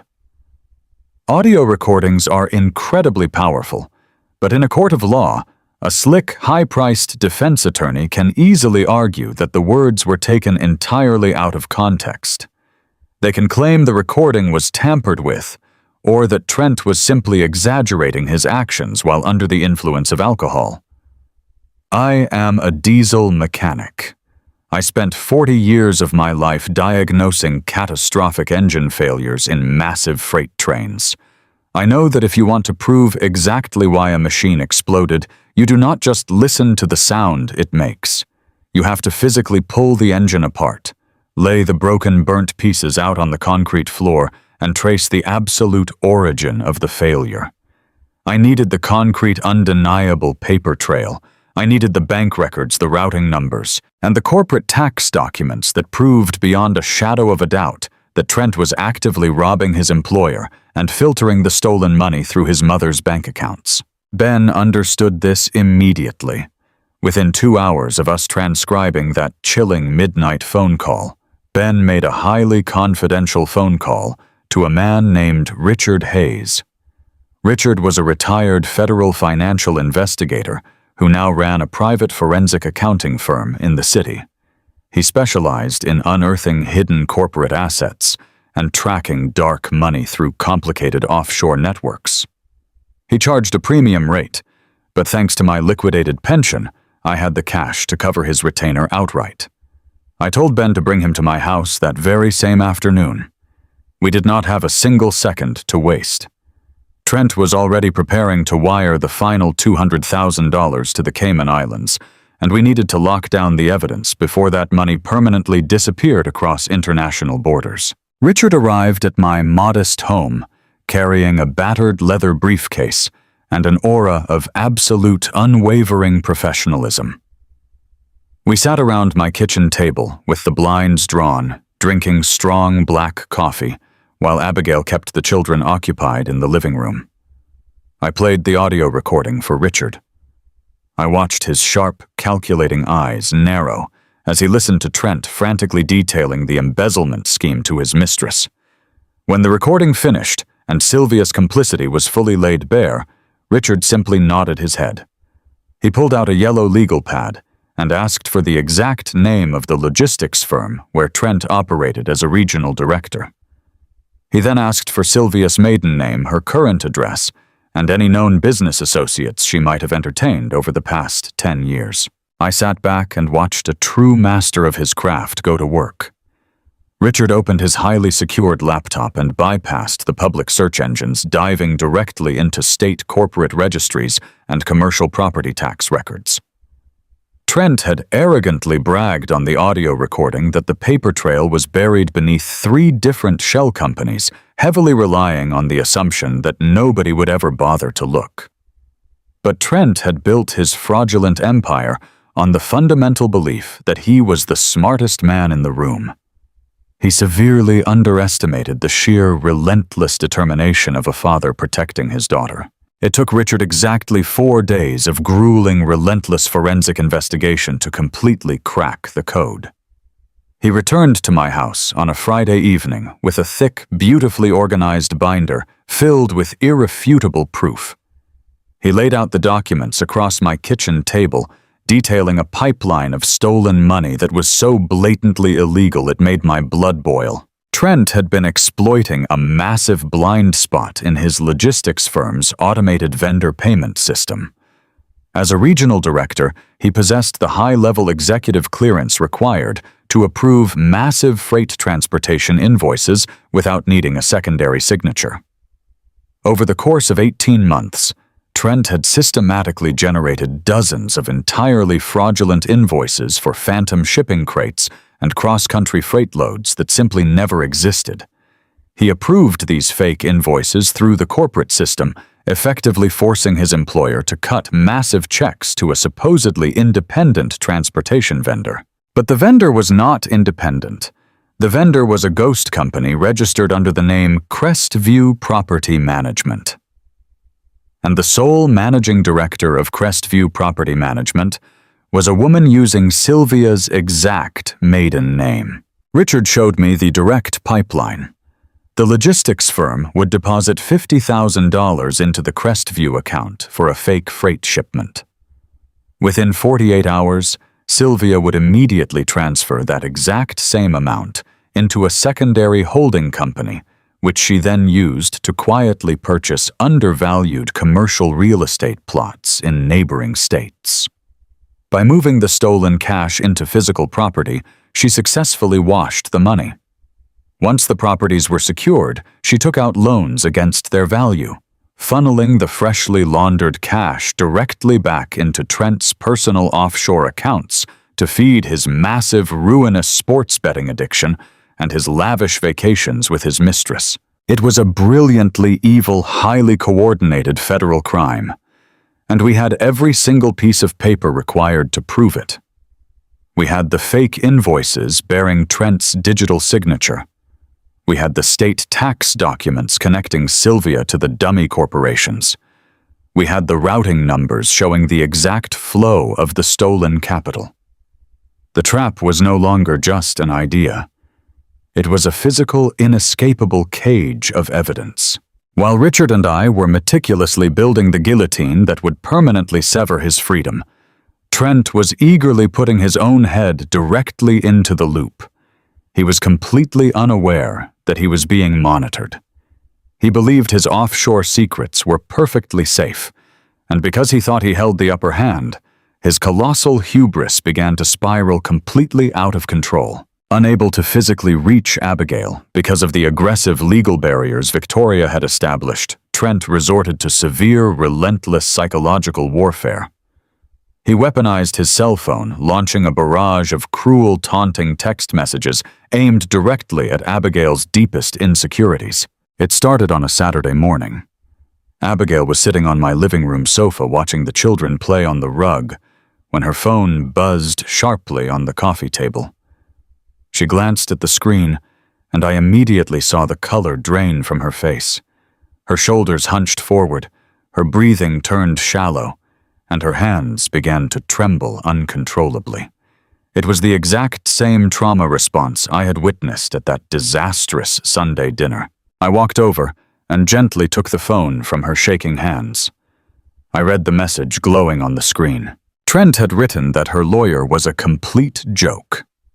He boasted that he had the best, most expensive legal team in the entire state, and that they were going to absolutely slaughter her in front of the judge. He claimed that because she had no job and no income, the court would instantly grant him full custody of the children. He told her she was a pathetic, useless burden who would end up begging on the streets the second the judge threw out her ridiculous financial claims. He finished the message by promising her that he would make sure she never saw her babies again. Abigail let out a quiet, terrified sob. She buried her face in her hands, completely overwhelmed by the sheer malicious cruelty of his words. "Dad, he is going to take them," she wept, her voice muffled by her hands. "He has all the money. He is going to manipulate the judge. He is going to paint me as an unstable, unfit mother, just like he threatened. I cannot fight this. I should just surrender and beg him to let me see them on the weekends." I felt a profound, burning anger tighten my chest, but I pushed it down. I knelt beside the sofa, forcing her to look at me. I handed the phone back to her, but I placed my large hand over hers, steadying her trembling fingers. "Abigail, you listen to me right now," I said, my voice resonating with absolute, unwavering certainty. "You are not going to surrender. You are not going to beg that monster for anything. You are going to look at these messages for exactly what they are. They are not threats from a powerful man.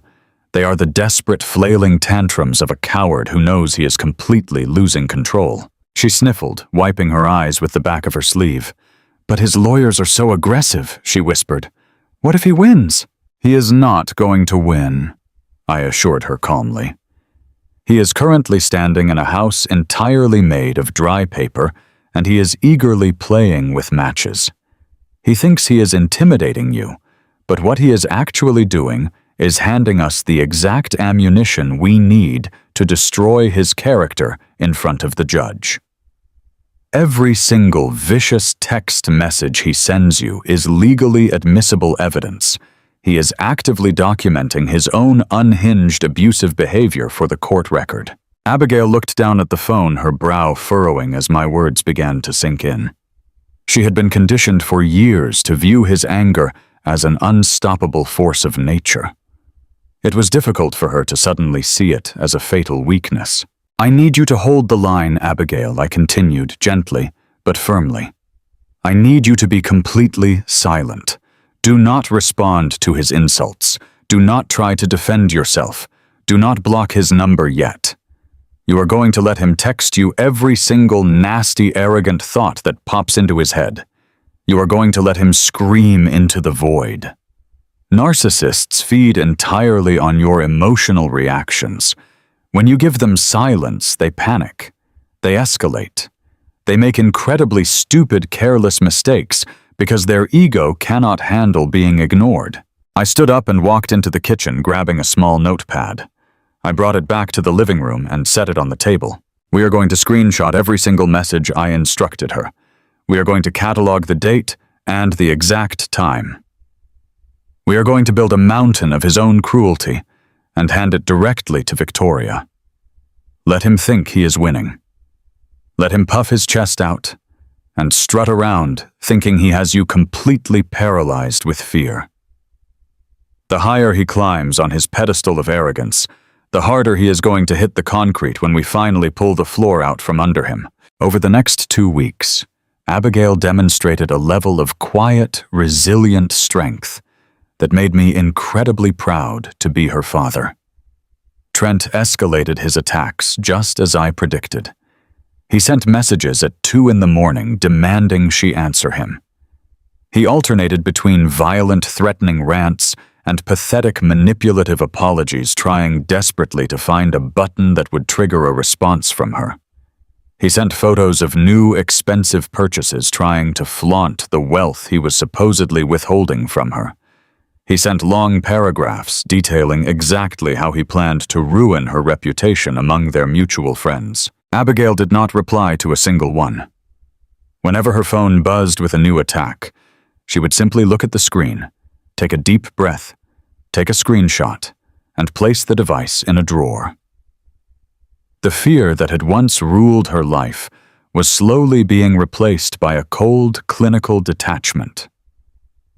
She was finally stepping outside of the psychological prison he had built for her and observing him as the pathetic, broken machine he truly was.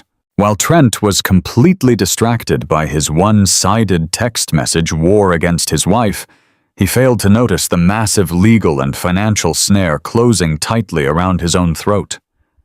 He was so incredibly focused on trying to break Abigail's spirit that he never stopped to wonder why her attorneys were allowing him to act so brazenly.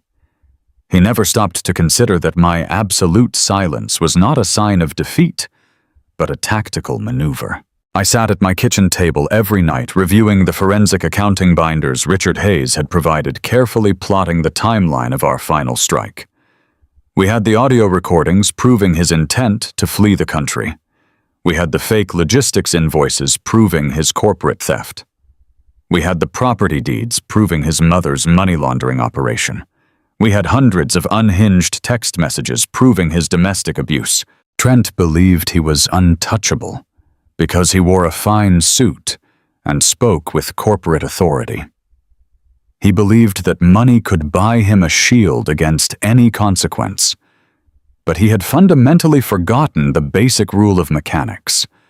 A machine might look shiny and powerful on the outside, but if the internal components are rotten, all it takes is a single well-placed wrench to bring the entire system grinding to a violent, irreversible halt.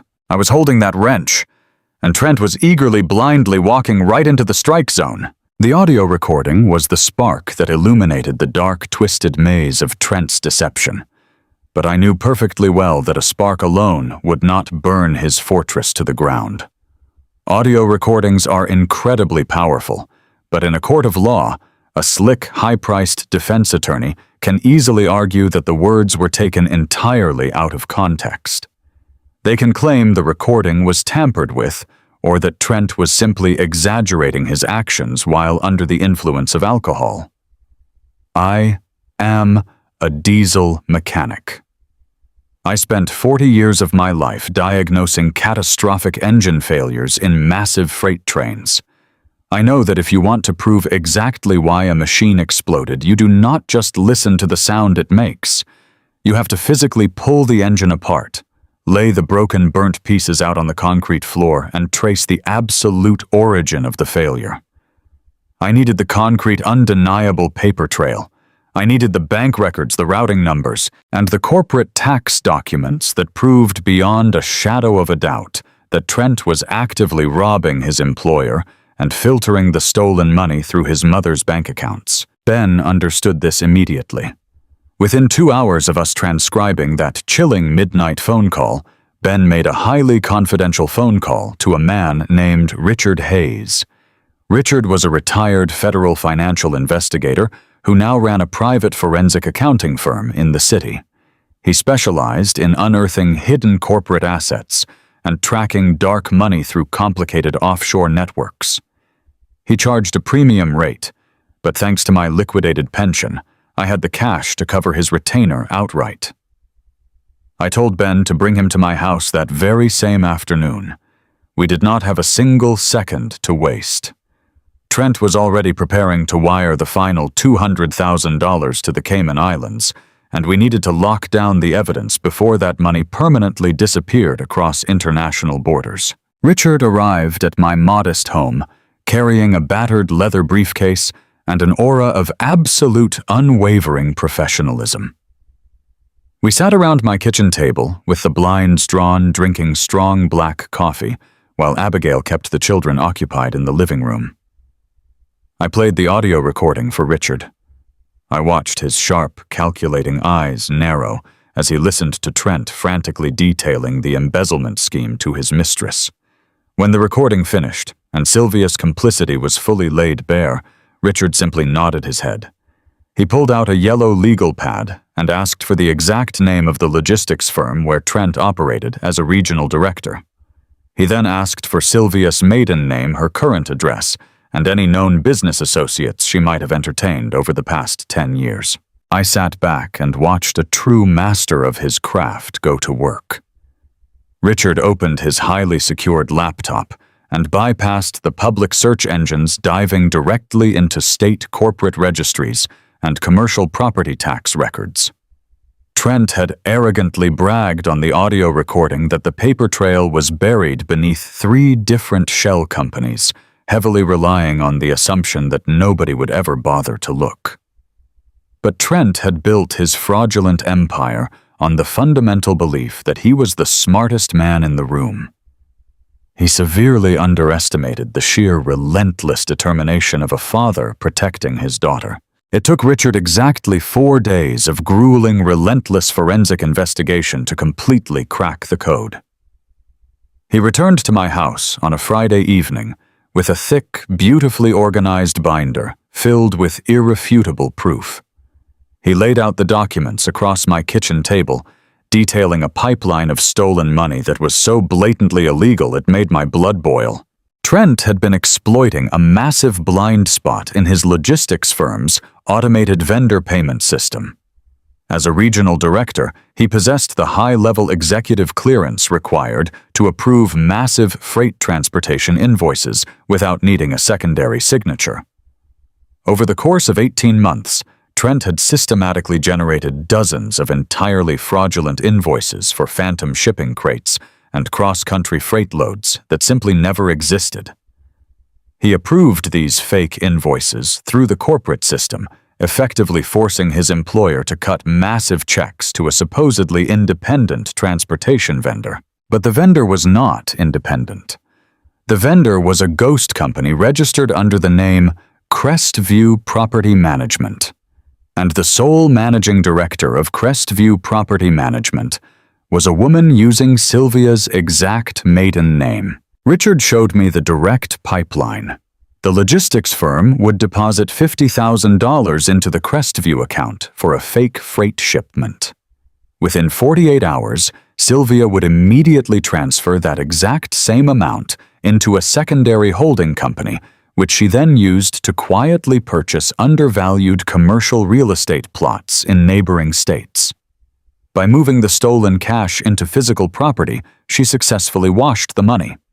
Once the properties were secured, she took out loans against their value, funneling the freshly laundered cash directly back into Trent's personal offshore accounts to feed his massive, ruinous sports betting addiction and his lavish vacations with his mistress. It was a brilliantly evil, highly coordinated federal crime. And we had every single piece of paper required to prove it. We had the fake invoices bearing Trent's digital signature. We had the state tax documents connecting Sylvia to the dummy corporations. We had the routing numbers showing the exact flow of the stolen capital. The trap was no longer just an idea. It was a physical, inescapable cage of evidence. While Richard and I were meticulously building the guillotine that would permanently sever his freedom, Trent was eagerly putting his own head directly into the loop. He was completely unaware that he was being monitored. He believed his offshore secrets were perfectly safe, and because he thought he held the upper hand, his colossal hubris began to spiral completely out of control. Unable to physically reach Abigail because of the aggressive legal barriers Victoria had established, Trent resorted to severe, relentless psychological warfare. He weaponized his cell phone, launching a barrage of cruel, taunting text messages aimed directly at Abigail's deepest insecurities. It started on a Saturday morning. Abigail was sitting on my living room sofa, watching the children play on the rug, when her phone buzzed sharply on the coffee table. She glanced at the screen, and I immediately saw the color drain from her face. Her shoulders hunched forward, her breathing turned shallow, and her hands began to tremble uncontrollably. It was the exact same trauma response I had witnessed at that disastrous Sunday dinner. I walked over and gently took the phone from her shaking hands. I read the message glowing on the screen. Trent had written that her lawyer was a complete joke. He boasted that he had the best, most expensive legal team in the entire state, and that they were going to absolutely slaughter her in front of the judge. He claimed that because she had no job and no income, the court would instantly grant him full custody of the children. He told her she was a pathetic, useless burden who would end up begging on the streets the second the judge threw out her ridiculous financial claims. He finished the message by promising her that he would make sure she never saw her babies again. Abigail let out a quiet, terrified sob. She buried her face in her hands, completely overwhelmed by the sheer malicious cruelty of his words. "Dad, he is going to take them," she wept, her voice muffled by her hands. "He has all the money. He is going to manipulate the judge. He is going to paint me as an unstable, unfit mother just like he threatened. I cannot fight this. I should just surrender and beg him to let me see them on the weekends." I felt a profound, burning anger tighten my chest, but I pushed it down. I knelt beside the sofa, forcing her to look at me. I handed the phone back to her, but I placed my large hand over hers, steadying her trembling fingers. "Abigail, you listen to me right now," I said, my voice resonating with absolute, unwavering certainty. "You are not going to surrender. You are not going to beg that monster for anything. You are going to look at these messages for exactly what they are. They are not threats from a powerful man. They are the desperate, flailing tantrums of a coward who knows he is completely losing control." She sniffled, wiping her eyes with the back of her sleeve. "But his lawyers are so aggressive," she whispered. "What if he wins?" "He is not going to win," I assured her calmly. "He is currently standing in a house entirely made of dry paper, and he is eagerly playing with matches. He thinks he is intimidating you, but what he is actually doing is handing us the exact ammunition we need to destroy his character in front of the judge. Every single vicious text message he sends you is legally admissible evidence. He is actively documenting his own unhinged, abusive behavior for the court record." Abigail looked down at the phone, her brow furrowing as my words began to sink in. She had been conditioned for years to view his anger as an unstoppable force of nature. It was difficult for her to suddenly see it as a fatal weakness. "I need you to hold the line, Abigail," I continued gently but firmly. "I need you to be completely silent. Do not respond to his insults. Do not try to defend yourself. Do not block his number yet. You are going to let him text you every single nasty, arrogant thought that pops into his head. You are going to let him scream into the void. Narcissists feed entirely on your emotional reactions. When you give them silence, they panic. They escalate. They make incredibly stupid, careless mistakes because their ego cannot handle being ignored."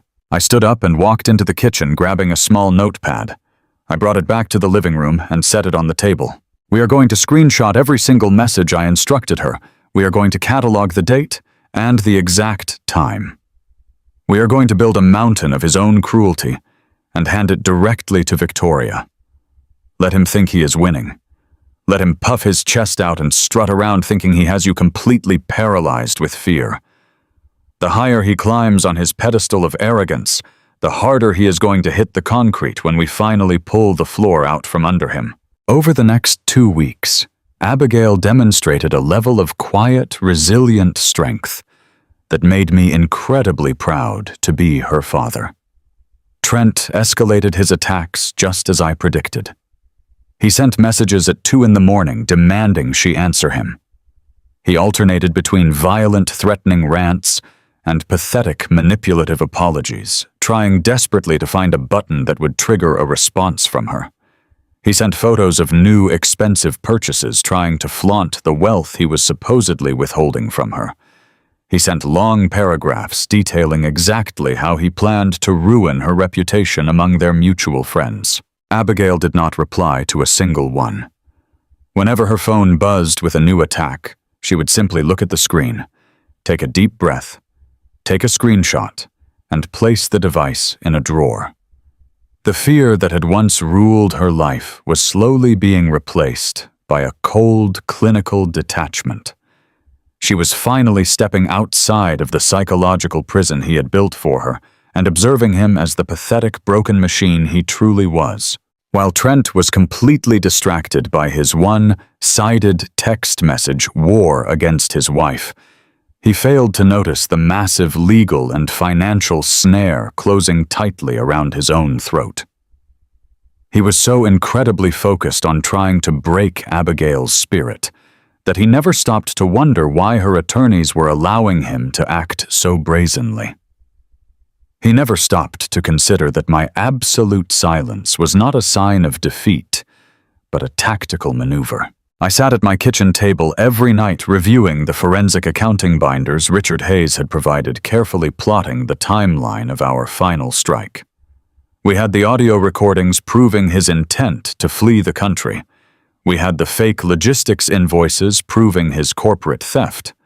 We had the property deeds proving his mother's money laundering operation. We had hundreds of unhinged text messages proving his domestic abuse.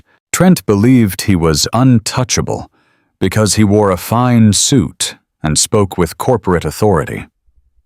He believed that money could buy him a shield against any consequence, but he had fundamentally forgotten the basic rule of mechanics. A machine might look shiny and powerful on the outside, but if the internal components are rotten, all it takes is a single well-placed wrench to bring the entire system grinding to a violent, irreversible halt. I was holding that wrench, and Trent was eagerly, blindly walking right into the strike zone. The clock was ticking down, and Trent was completely out of time. When a man builds his entire life on a foundation of lies, he must constantly feed that foundation with cash. But Trent was starving. Victoria, our incredibly ruthless family attorney, had successfully frozen all of his accessible domestic bank accounts. His logistics firm's salary was being heavily scrutinized, and the stolen corporate funds were still locked tightly in his mother's dummy corporations, slowly making their way through the laundering process. But his illegal sports betting bookies did not care about his offshore wire transfer schedules. They did not care about his messy divorce. They only cared about their money, and they wanted it immediately. Trent was backed into a corner, and a cornered rat will always chew through anything to escape. He needed a massive influx of clean, untraceable cash to pay off his violent underground creditors and buy his plane tickets with Lauren. He could not sell the magnificent suburban fortress because I held the absolute legal deed. But in his supreme arrogance, Trent believed he could bypass the legal system entirely. He decided to leverage the very house he no longer owned. It was a Tuesday morning. I was sitting at my kitchen table carefully reviewing the forensic accounting binders when my cell phone vibrated. The caller ID showed a number from the county clerk's office. For 40 years, I had lived in this community. I knew the men and women who ran the local municipal buildings. I had fixed their diesel generators when the winter storms knocked out the municipal power grid. The man calling me was Thomas. He had been the senior property records clerk for over 2 decades. Henry Thomas said, his voice hushed and laced with genuine concern. I was just reviewing the digital queue for the daily property liens, and a highly suspicious inquiry popped up on my screen. Someone is trying to attach a massive home equity line of credit to your suburban property. I set my pen down. The air in my kitchen felt instantly cold. I asked him to explain exactly what he was looking at. Thomas told me that an online, aggressively predatory lending company had just filed a preliminary lien notice. They were processing an expedited loan for $200,000 using my property as the absolute collateral. The applicant listed on the paperwork was Trent. But he cannot leverage that property, I said, keeping my voice perfectly steady. I hold the absolute deed. He has no legal standing to borrow a single dime against that house. That is exactly why I am calling you, Henry, Thomas replied. The online application includes a digitally uploaded transfer of equity consent form. It has your full name, your supposed signature, and a completely official-looking public notary stamp. Henry, the document claims you authorized Trent to borrow against the house. If this online lender approves the underwriting, they are going to wire $200,000 directly into his personal checking account within 48 hours. My blood ran completely cold. Trent was not just an embezzler and a domestic abuser. He was now actively committing identity theft against me. He had forged my signature to steal the equity I had bought with 40 years of my blood and sweat. I thanked Thomas for his vigilance and asked him to securely email me the digital copies of the fraudulent application. Within 10 minutes, my computer screen displayed the absolute depth of Trent's criminality. I opened the attached files and leaned in close to the monitor. Trent had been incredibly thorough, but he lacked the meticulous eye of a mechanic. He had copied my signature from an old utility bill, but the digital tracing was slightly pixelated around the edges. He had also utilized a fraudulent online notary service, stamping the document with a seal from a neighboring state, where neither of us had ever resided. He chose a predatory online lender because they relied on automated computer algorithms rather than human underwriters. They pushed massive loans through the system with zero physical inspections, trading high interest rates for incredibly fast, unquestioning service. Trent knew that a traditional brick-and-mortar bank would have called me to verify the equity transfer. The online lender simply looked at the scanned PDF, saw the fake notary stamp, and approved the initial processing. He was trying to steal $200,000 in pure equity, and he was attempting to leave me legally responsible for the massive debt. If he succeeded, he would pay off his bookies, grab his mistress, and vanish into the Cayman Islands, leaving me to face a predatory lending corporation threatening to foreclose on my grandchildren's home. I immediately called my son. Ben arrived at my house in less than 20 minutes, breaking every single local speed limit. He stormed through my front door, his face flushed with protective fury. He threw his briefcase onto the sofa and marched directly into the kitchen, where I had the fraudulent documents displayed on my screen. I pointed to the forged signature. Ben leaned over, reading the fine print of the online loan application. I watched the realization hit him like a physical blow.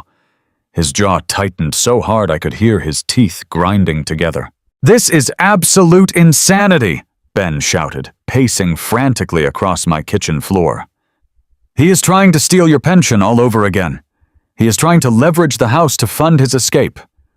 We need to call Victoria right now. We need to call the district attorney. We need to contact that online lender and shut this wire transfer down before they release the funds." Ben reached into his pocket for his cell phone, his fingers moving rapidly to dial our attorney's number. "Put the phone down, Ben," I commanded. My voice was low, heavy, and completely devoid of panic. Ben stopped. He looked at me as if I had suddenly lost my mind. "Dad, did you not just hear what I said? They are going to wire $200,000 of stolen equity directly into his bank account by tomorrow afternoon. If we do not stop this right now, the money will be gone." I stood up from the table. I walked over to my son and placed my heavy, calloused hands squarely on his shoulders. I needed him to understand the precise mechanics of the trap I was building. "If we stop the loan right now, what exactly happens?" I asked him calmly. Ben blinked, frustrated by the question. "We stop the wire transfer. We save your equity. We prove he forged the document." And then what I pressed. My gaze locked onto his. Trent hires his expensive defense attorney. They go to court. Trent claims he thought he had my verbal permission. He claims the online notary made a clerical error. He claims he never actually received a single dollar, so no actual financial harm was committed. The defense attorney plea bargains the charge down to a simple misdemeanor for attempted fraud. Trent gets a slap on the wrist, a small fine, and walks away completely free to continue terrorizing your sister. Is that what you want? Ben stared at me, his breathing slowing down as the cold, hard logic of my words began to penetrate his anger. In the rail yard, I continued my voice steady and absolute. When a massive engine has a fatal electrical short, you do not just put a piece of tape over the wire. If you do, the machine will eventually catch fire and burn the entire train to the ground. You have to let the circuit completely blow so you can legally and systematically replace the entire system. Trent is currently holding a live wire. If we stop him now, he gets a minor shock. But if we let him complete the circuit, he burns his entire life to ashes. Ben swallowed hard. You want to let him steal the money? I want to let him commit an irreversible, undeniable federal felony, I corrected him. Right now, this is just a piece of fake paper on a computer server. But the exact second that predatory lending company transfers those funds across state lines into his personal checking account, it becomes federal wire fraud. It becomes grand larceny. It becomes a crime carrying a mandatory minimum sentence in a federal penitentiary. His expensive lawyers will not be able to claim it was a clerical error when the stolen cash is sitting physically in his bank account. But Dad Ben argued his protective instincts fighting against the strategy.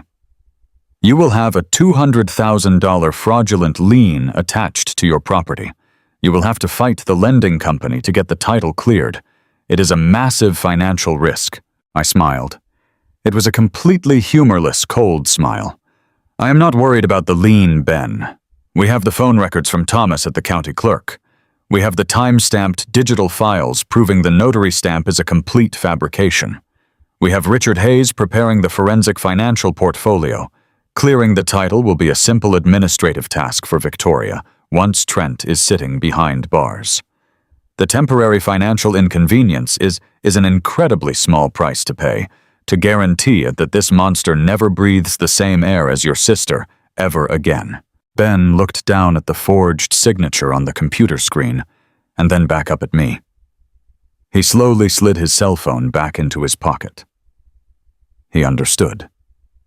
We were no longer simply playing defense. We were actively opening the door to the slaughterhouse and politely inviting Trent to step inside. We hold the line, I stated firmly. We maintain absolute silence. We do not contact the lender. We do not warn his attorneys. We sit here in the quiet, and we watch him steal his own freedom. For the next 24 hours, the psychological tension in my house was almost a physical weight. Abigail was busy playing in the backyard, with the children completely shielded from the high-stakes financial war we were waging on her behalf. Ben and I remained glued to my home office, continuously refreshing the property records portal and communicating so secretly with Richard Hayes. Trent was moving with the reckless speed of a deeply terrified man. He was undoubtedly checking his bank application every 5 minutes, waiting for the fraudulent equity loan to clear so he could pay his violent bookies and finalize his escape to the Cayman Islands. He believed his forgery was a stroke of absolute genius. He thought the old diesel mechanic was too stupid to monitor his own property deeds. He thought he was slipping right through the cracks of the system. On Wednesday afternoon, the final piece of the trap violently snapped shut. I was sitting in my living room when Thomas from the county clerk sent me a highly encrypted direct message. The preliminary lien notice had officially transitioned to a finalized status. The predatory online lender had fully processed the automated underwriting. They had officially recorded the $200,000 encumbrance against my suburban property deed. 10 minutes later, Richard Hayes called my cell phone. He had been actively monitoring the dummy LLC accounts belonging to Sylvia. Henry Richard said, his voice clipped and highly professional. The wire transfer just cleared the federal banking system. Exactly $200,000 has successfully hit Trent's primary checking account. The funds crossed 3 different state lines during the automated routing process. I let out a slow, deep breath. The circuit was finally complete. Is the transaction totally irreversible, I asked, needing absolute confirmation. It is heavily documented and entirely irreversible, Richard confirmed. He has officially taken possession of stolen funds obtained through interstate wire fraud and identity theft. He has crossed the federal threshold, Henry. He is legally dead in the water. I thanked Richard and ended the call. I looked out the living room window at my grandchildren playing safely in the grass. Trent had just signed his own arrest warrant. He had effectively guaranteed that he would spend the next decade of his life locked inside a federal prison cell, stripped of his custom suits, his expensive cars, and his pathetic, fragile ego. He thought he was stealing my money to build a new life. He did not realize that I had willingly handed him the rope he needed to hang himself. And tomorrow, during his highly anticipated legal deposition, I was going to gladly kick the chair right out from under him. Ben walked into the living room, holding 2 cups of black coffee. He looked at my face and immediately knew that the trap had completely closed. He handed me a mug and sat down on the sofa across from me. The wire hit his account, I told my son quietly. The money is there. Ben took a sip of his coffee, a dark, satisfied expression settling over his features. He is going to walk into that deposition room tomorrow morning thinking he is the smartest man on the planet, Ben murmured. He thinks he has the cash to run. He thinks he beat us. I looked down at my rough, calloused hands. They were the hands of a man who spent a lifetime building honest things. Tomorrow, those same hands were going to completely dismantle a predator. Let him think he won, I said softly. An arrogant man never looks down to see the floor opening up beneath him until he is already falling. Tomorrow, we let him fall. Thursday morning brought a cold, biting wind that violently rattled the old wooden window frames of my house. I was standing in my kitchen, quietly washing out my coffee mug, when my cell phone began to vibrate against the Formica countertop. The caller identification displayed a local number I had not saved, but when I answered the call, I knew exactly who it was within a single second. It was Sylvia, Trent's fiercely entitled mother. She did not bother with basic human pleasantries. Her voice was sharp, dripping with that highly familiar, sickening condescension I had grown to absolutely loathe. She demanded a sit-down meeting at a neutral location. She chose a busy, independent coffee shop located exactly 2 towns over from my house. She stated firmly that we needed to discuss a mutually beneficial arrangement regarding my daughter, the current legal situation, and the future of my grandchildren. I agreed to the specific time, and the designated place ended the call without another word, and walked straight out to my garage. I walked over to my heavy canvas tool bag. I reached deep inside the side pocket and pulled out the tiny matte black digital audio recorder I had purchased earlier in the week. I meticulously checked the battery life. I verified the cellular signal indicator light. I slipped the small device securely into the breast pocket of my heavy corduroy jacket. I was not walking into a peaceful family negotiation this morning. I was walking directly into a hostile interrogation room, and my entire strategy was to let the prime suspect conduct the entire interview. I arrived at the coffee shop 35 minutes early. It was a modest, hard-working establishment filled with local independent contractors, tired nurses getting off the night shift, and college students typing furiously on cheap laptops. The air smelled heavily of roasted espresso beans and burnt toast.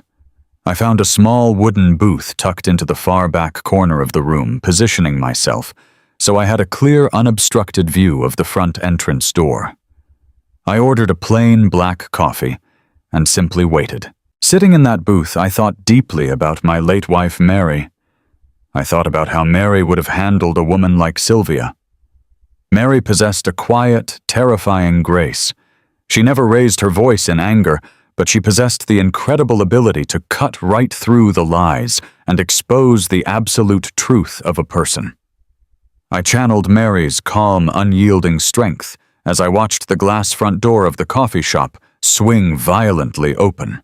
Sylvia walked inside, and the entire atmosphere of the room seemed to immediately curdle. She was a walking, breathing monument to stolen corporate wealth. She wore a tailored cream-colored cashmere coat that probably cost significantly more than the current market value of my pickup truck. A heavy designer leather handbag was slung arrogantly over her left arm, but it was the jewelry that made the blood pound fiercely in my ears. Thick, solid gold bracelets were stacked high on both of her wrists. A massive, gleaming diamond pendant rested heavily against her collarbone. I knew exactly where that gold came from. It came from fraudulent logistics invoices. It came from phantom freight shipments that never actually existed. It came from the corporate money she had systematically washed through her dummy corporation to feed her son's illegal underground sports betting debts and his lavish affair with his mistress. She was wearing a massive federal crime scene directly around her neck, parading it proudly in front of hard-working people who actually earned their honest living. She spotted me sitting in the corner booth and marched directly over her expensive heels, clicking sharply against the ceramic tile floor. She did not sit down immediately.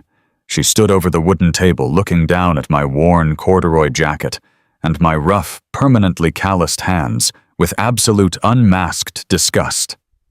Then, with a highly theatrical sigh, she slid into the booth across from me, placing her designer bag squarely on the table like a physical barrier between us. "We are going to make this extremely brief, Henry," Sylvia began. Her voice was a low, theatrical whisper, specifically designed to intimidate. She leaned forward, crossing her arms protectively over her stolen diamonds. "You have played a very cute little trick with the property deed. You completely blindsided my son the other night. I will freely admit I did not think a greasy diesel mechanic had the intellectual capacity to navigate a real estate loophole, but your little moment of glory is officially over. We are here today to talk about reality." I did not touch my black coffee. I simply looked at her, allowing the heavy silence to stretch between us. I let the hidden digital recorder in my pocket capture the sheer, unfiltered arrogance radiating from her vocal cords. "What reality is that, Sylvia?" I asked quietly. "The reality where my brilliant son completely crushes your pathetic daughter in family court?" she sneered, her eyes narrowing into cold slits. "Trent has hired the most aggressive, expensive legal defense team in this entire state. They specialize in absolutely destroying opposing parties. They are currently drafting a permanent custody motion that paints Abigail as a highly unstable, emotionally erratic, completely unfit mother. They have doctor's notes from a private physician. They have character witnesses lined up around the block. They are going to drag your daughter's name through the deepest mud they can possibly find. And when they are finished, the judge will permanently strip her of her children, and she will be left with absolutely nothing." I felt a violent primal urge to reach across the wooden table and flip the entire booth upside down. I wanted to drag her outside and show her exactly what a greasy mechanic was capable of doing to protect his family. But I kept my hands perfectly still, resting on my knees. I kept my face entirely blank. This was the exact psychological warfare Victoria Vance had warned us about. Sylvia was trying to break my spirit right here in this coffee shop, hoping I would run back to Abigail and tell her the legal fight was utterly hopeless. "There is a very simple way to avoid all of this terrible unpleasantness," Sylvia continued, her eyes gleaming with malicious delight. "I am prepared to offer you a deal today, a completely clean break for everyone involved in this mess." I tilted my head slightly to the left. "And what exactly does this deal entail?" Sylvia smiled. It was the same vicious, satisfied smile she had worn at that disastrous Sunday dinner when Trent was humiliating my daughter. "It is very straightforward," Henry, Sylvia stated. "You are going to go to the county clerk's office today before they close. You are going to sign the deed to the suburban house completely back over to Trent. You will legally relinquish all claims to the property.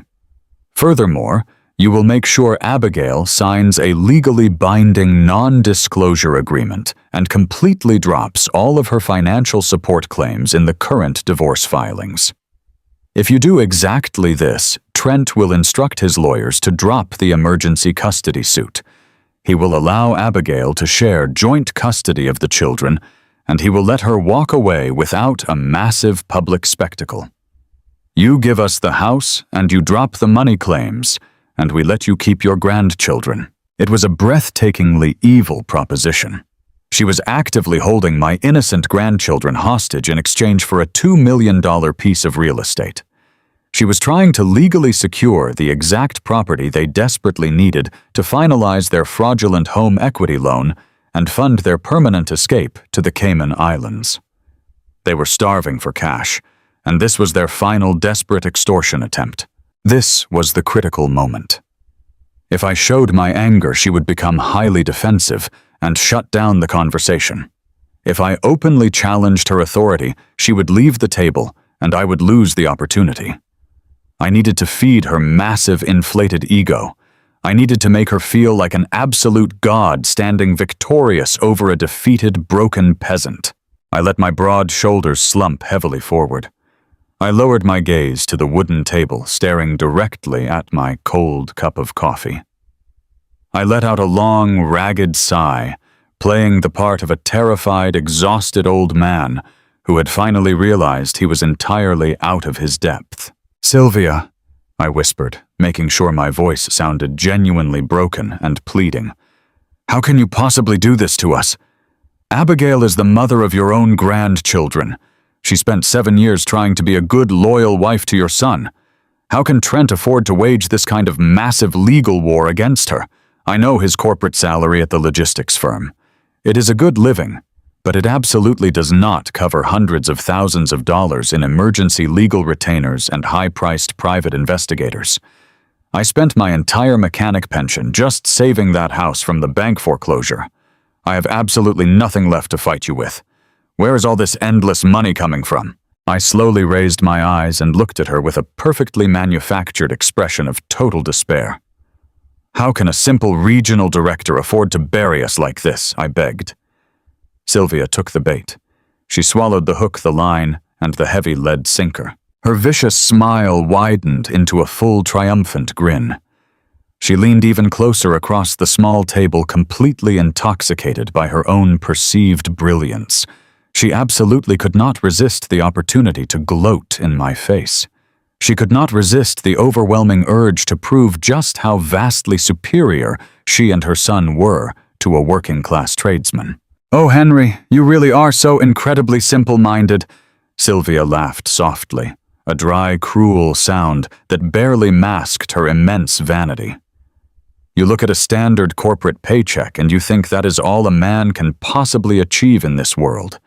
You think pulling heavy wrenches and saving dirty pennies in a jar is how the real world operates. Trent is a visionary. He does not just rely on a standard salary. He has orchestrated brilliant financial maneuvers that you could not even begin to comprehend." I kept my voice weak and thoroughly confused. "Brilliant maneuvers? You mean his corporate investments? But the bank was actively foreclosing on his primary residence." Sylvia waved her hand dismissively, her thick gold bracelets clanking loudly together. "The house was just a temporary cash flow issue due to poor timing. Trent has access to massive amounts of external corporate capital. The regional logistics firm he directs is a massive, incredibly wealthy machine with severely outdated vendor payment protocols. Trent realized years ago that he could generate his own independent revenue streams directly through their administrative blind spots. He created massive shipping invoices for independent freight contractors, and because he is the senior regional director, nobody at the corporate level ever questions his signature on the final payment authorizations. My heart pounded fiercely against my ribs. I prayed to God the tiny black recorder hidden in my jacket pocket was capturing every single crystal-clear syllable leaving her mouth. But how does he physically get the money, I asked, playing the role of the dumbfounded old man? The company auditing department would track the vendor payments to the specific banks. Not if the vendor is a completely legitimate corporate entity, Sylvia boasted loudly, practically preening under the fluorescent lights of the coffee shop. That is exactly where I come in, Henry. My son is a brilliant earner, but he desperately needed a secure financial harbor. So I set up Crestview Property Management. I am the sole registered managing director on the state paperwork. The logistics firm wires the corporate funds directly to my business accounts. The company directors think they are paying for cross-country freight transportation, but the money comes directly into my hands. I take the capital. I move it into commercial real estate holdings. I wash the funds entirely clean through property renovations, and I filter the clean cash back into Trent's private offshore accounts whenever he needs it. We have successfully moved hundreds of thousands of dollars right under their stupid noses. She took a deep, highly satisfied breath, completely high on her own arrogant confession. So you see, Henry Trent has absolutely unlimited resources. We have an entire pipeline of washed capital funding this high-end legal team. You are fighting a man who effectively owns and operates his own private, untraceable bank. You cannot possibly outspend us. You cannot outlast us. You have absolutely no choice but to drive to the county clerk and sign that property deed back over to my son today, or we will financially and legally obliterate your daughter until her life is completely destroyed. The confession was absolutely flawless. It was a masterpiece of narcissistic self-incrimination. She had explicitly detailed the ongoing corporate embezzlement. She had confidently named the dummy corporation on tape. She had openly admitted to the federal money laundering scheme.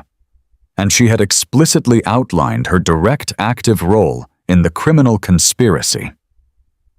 She had just handed me a fully loaded shotgun and pointed the barrel directly at her own chest. I sat in the wooden booth for another 10 seconds, letting the heavy silence stretch between us, while the digital recorder captured the ambient noise of the room. I slowly stopped slumping my broad shoulders. I sat up perfectly straight. I looked directly into her cold, greedy eyes. The pathetic mask of the defeated old man completely vanished from my face, replaced by the hard, unyielding expression of a foreman about to tear down a condemned building. I reached into my pocket and pulled out a crisp $10 bill. I placed it neatly on the center of the table to cover the cost of my untouched black coffee. Sylvia frowned deeply, suddenly sensing the massive, dangerous shift in the atmosphere. "Are we going to the county clerk's office right now?" she demanded, a sudden edge of uncertainty creeping into her voice. I slid out of the booth and stood up to my full height, towering over her sitting form. "No, Sylvia," I said. My voice was no longer weak or trembling. It was a deep, resonant rumble of absolute, terrifying certainty. "We are not going anywhere together. You wanted to offer me a real estate deal, and I simply wanted to hear exactly how you were funding this little war against my daughter. You have been incredibly helpful this morning." She looked thoroughly confused, a flicker of genuine rising panic crossing her heavily made-up face.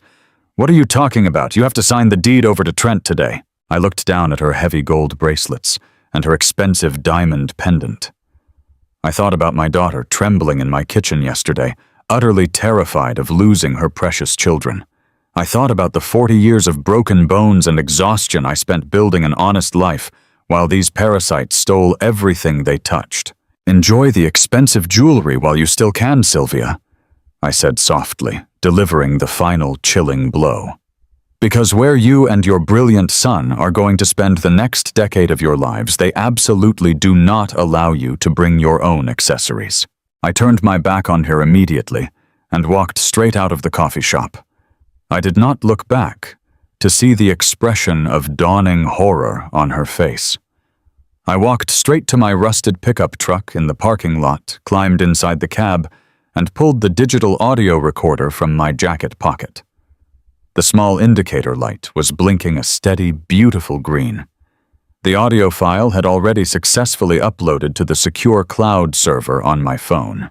Trent and Sylvia thought they were playing a high-stakes game of chess against an ignorant peasant. They did not realize I had just flipped the entire board over. The trap was fully loaded, the criminal evidence was completely secured, and the federal financial authorities were about to receive a very interesting package. The morning of the deposition arrived with a heavy gray sky pressing down on the city like a thick woolen blanket. I woke up early and drank my black coffee in the dark kitchen. Today was the day we were going to completely dismantle a monster. I drove my daughter Abigail into the downtown financial district in my rusted pickup truck. She was absolutely terrified. Her hands were shaking in her lap the entire drive. But she did not cry. She held her chin high and looked straight ahead at the road. I was incredibly proud of her quiet, resilient strength.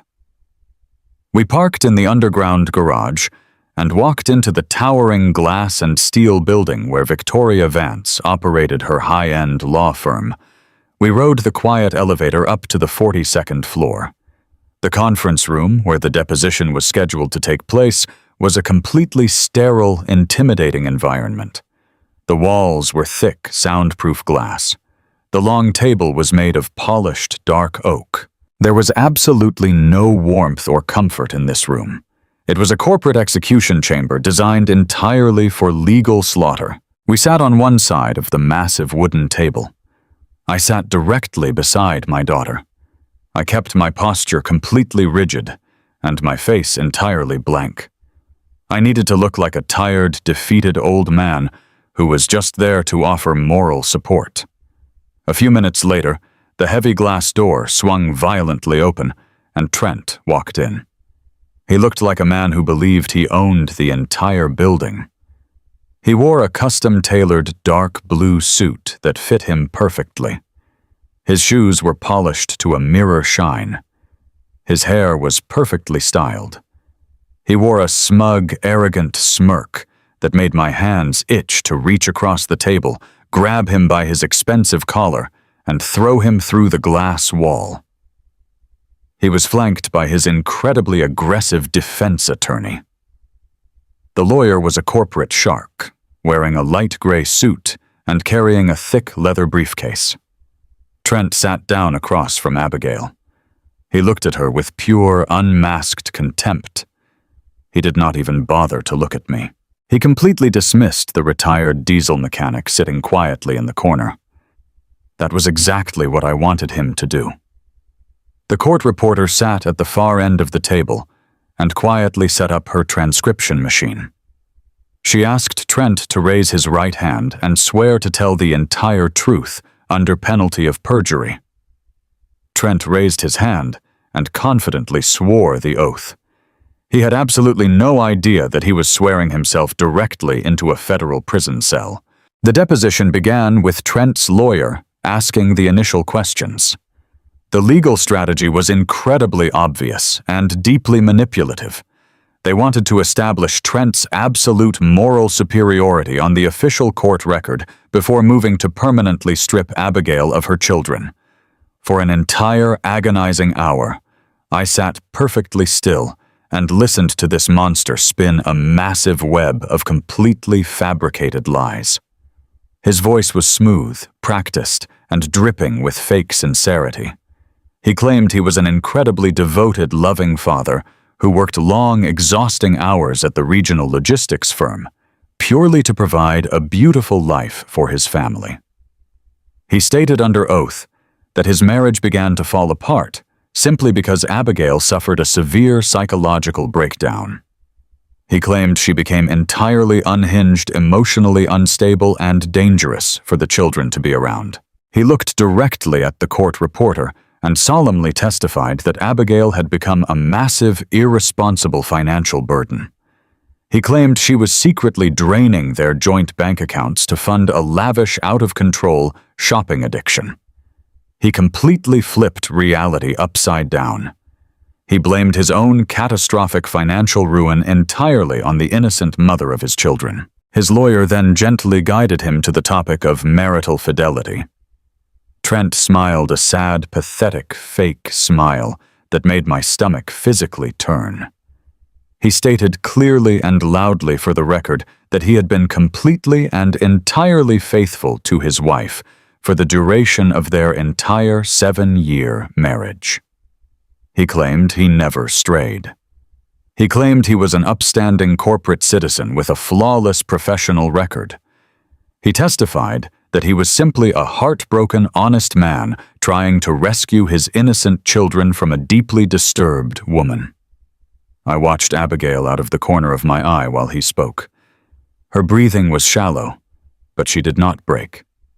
She remembered exactly what I told her. She offered him absolute, total silence. Trent glanced at her several times, hoping to see her cry or scream in protest.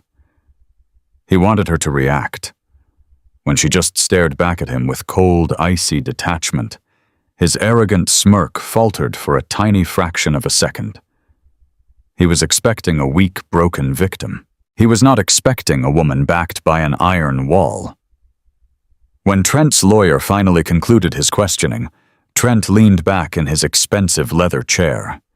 He adjusted his silk tie and let out a soft sigh of absolute satisfaction. He thought he had completely won the narrative. He thought his lies were perfectly secure and sealed into the record. Then Victoria Vance stood up. She did not rush. She moved with the slow, cold, precise movements of an apex predator zeroing in on a trapped animal. She walked over to her side of the heavy oak table and opened a thick, perfectly organized binder. She looked at Trent. She did not raise her voice. Her tone was terrifyingly calm and relentlessly polite. She asked Trent to confirm one more time for the official record that he was entirely faithful during his marriage and that he was completely innocent of any financial mismanagement. Trent puffed out his chest and confidently answered yes. Victoria pulled a single sheet of paper from her binder and slid it across the polished oak table. She introduced it as Exhibit A. It was a complete printed transcript of text messages and intercepted audio files. Victoria looked directly into Trent's eyes and began to read aloud. She read his exact words. She read the desperate romantic messages he sent to Lauren. She detailed the heavy, expensive diamond bracelet he purchased for his mistress. She read the exact dates, locations, and times of their lavish private island resort vacations. Trent's face completely lost all of its color. The smug, arrogant smirk vanished in an instant, replaced by sheer, unadulterated panic. His eyes darted frantically around the conference room. He realized his secret burner phone had been entirely compromised. He opened his mouth to speak, but no words came out.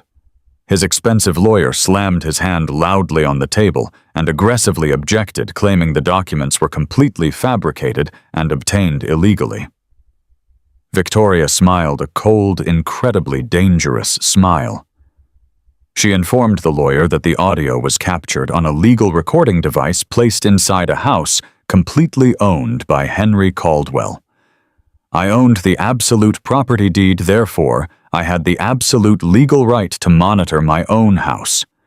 The evidence was entirely admissible in a court of law. Trent's lawyer immediately began sweating. He looked over at his client with deep, rising suspicion. But Victoria was not even remotely finished.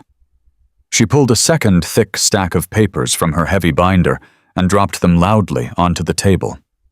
She introduced Exhibit B. It was the complete forensic accounting portfolio meticulously compiled by Richard Hayes.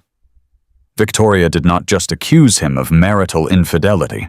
She openly accused him of massive, systematic corporate theft.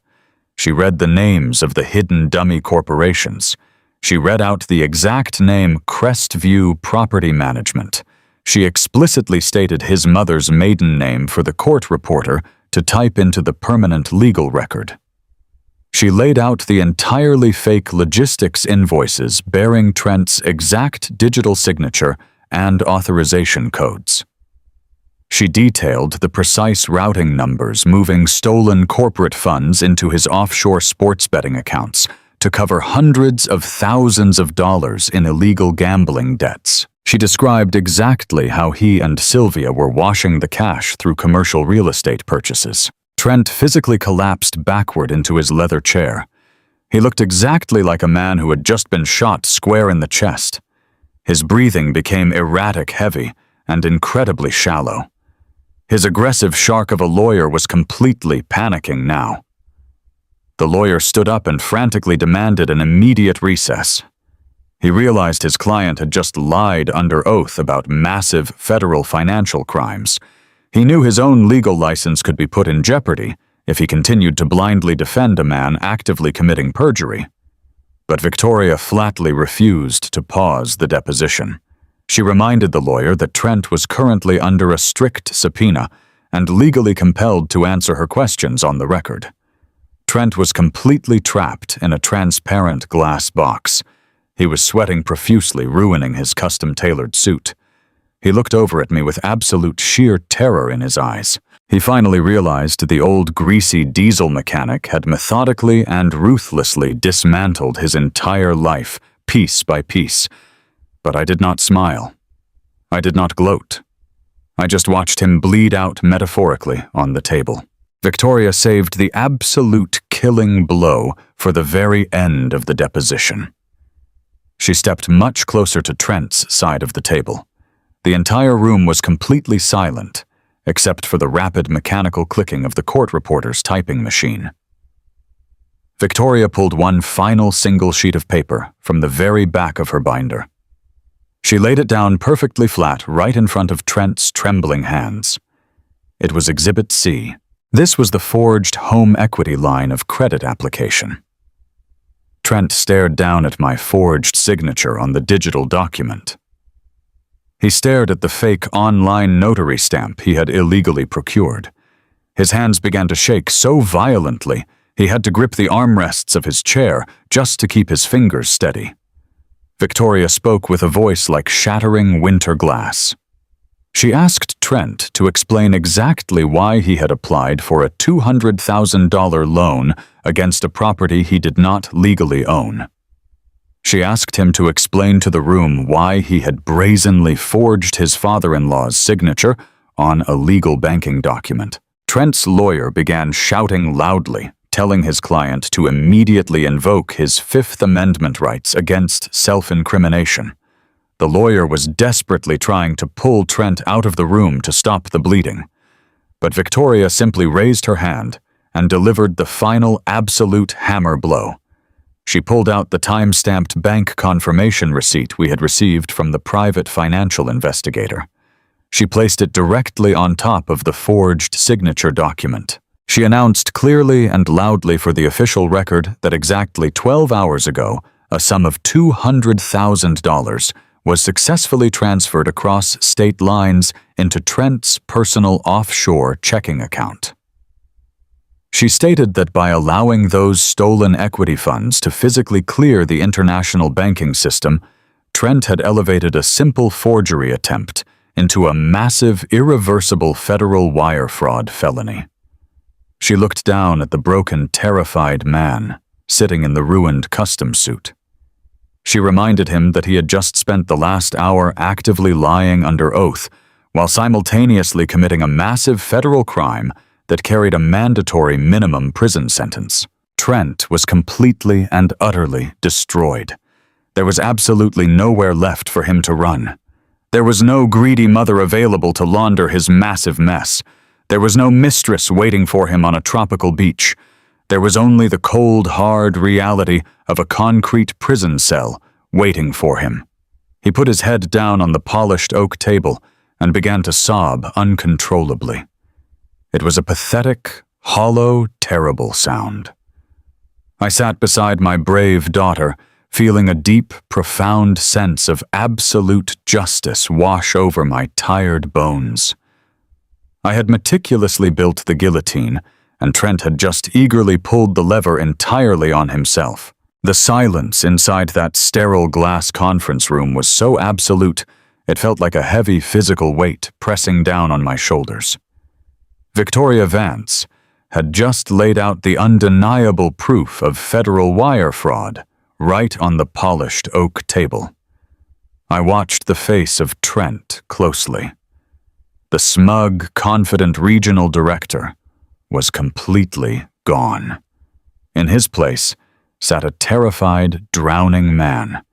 His custom-tailored dark blue suit suddenly looked far too large for his shrinking frame.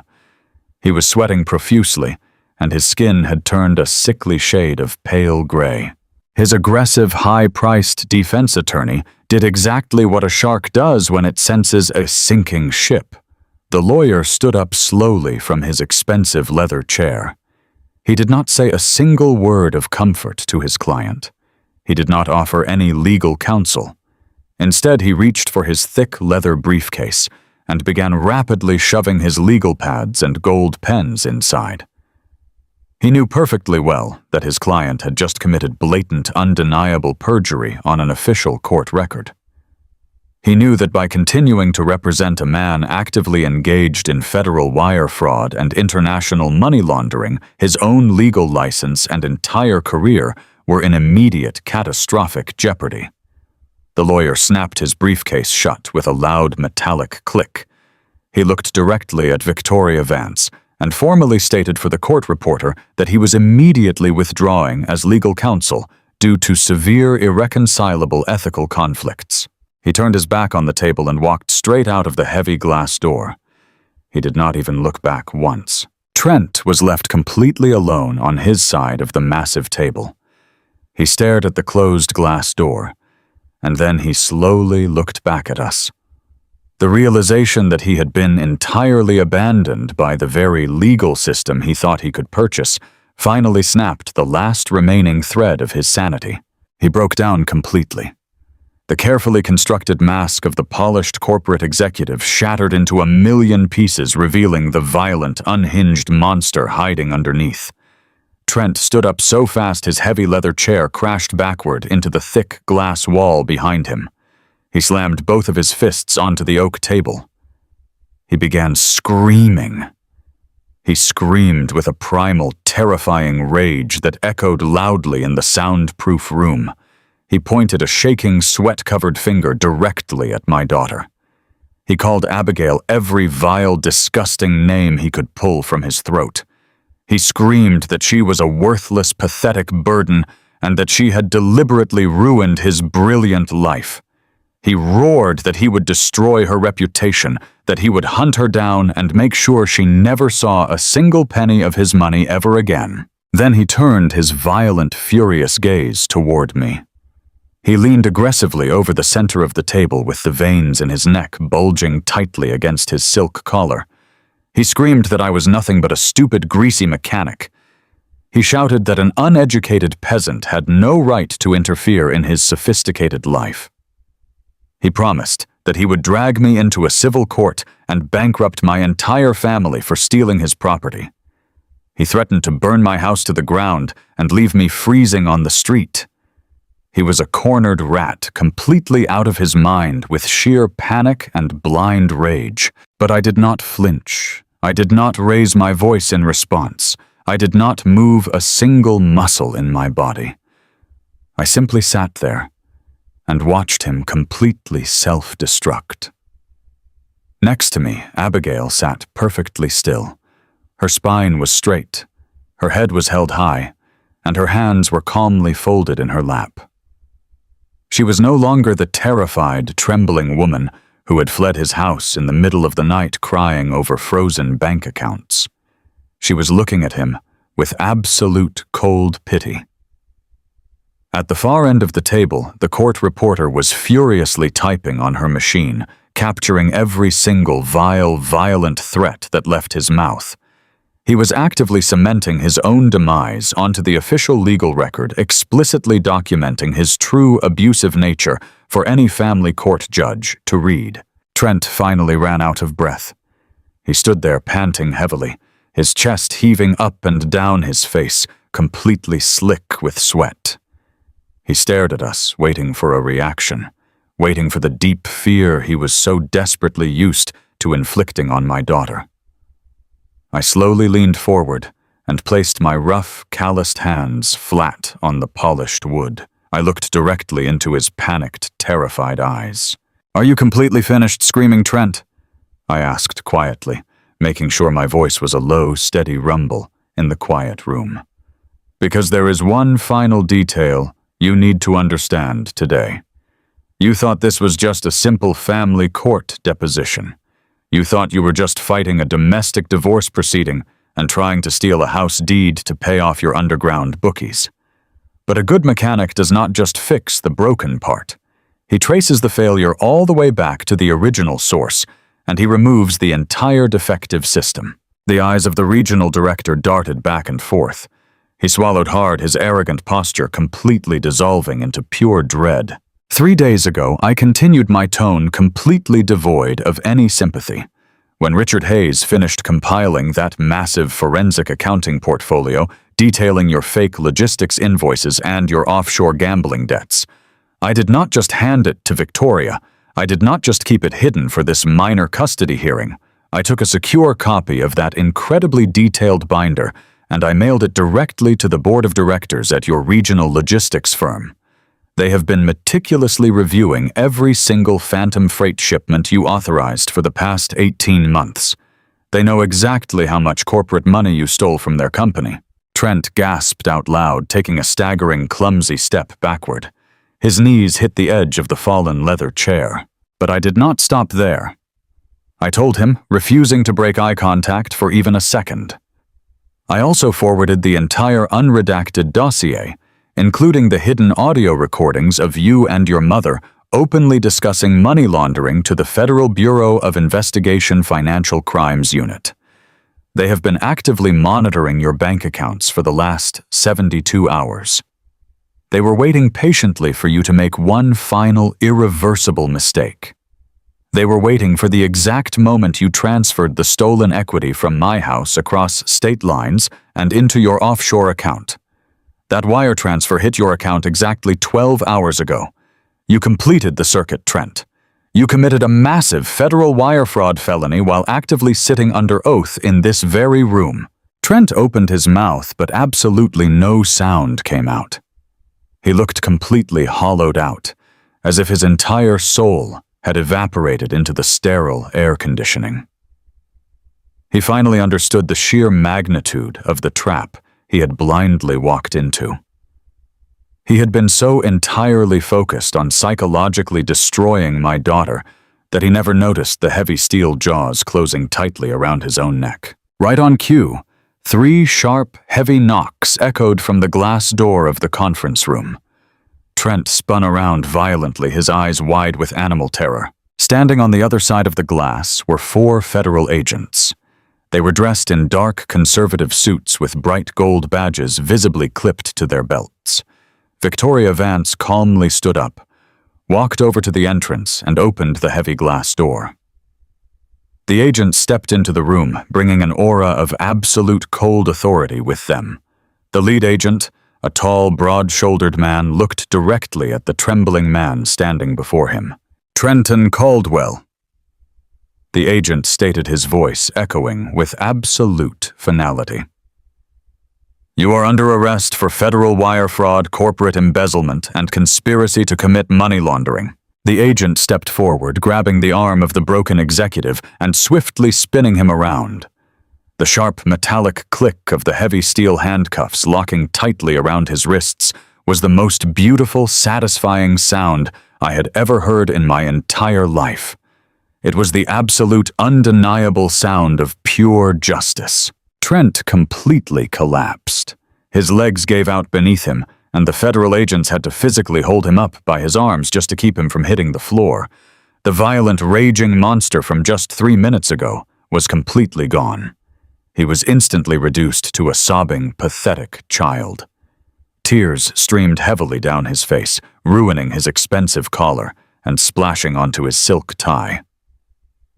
As the federal agents began dragging him toward the door, Trent twisted his head around, looking frantically at my daughter. "Abigail, please!" he begged, his voice cracking with sheer desperate terror. "Please help me. You know I did not mean any of it. Please do not let them do this to me. I am your husband, Abigail.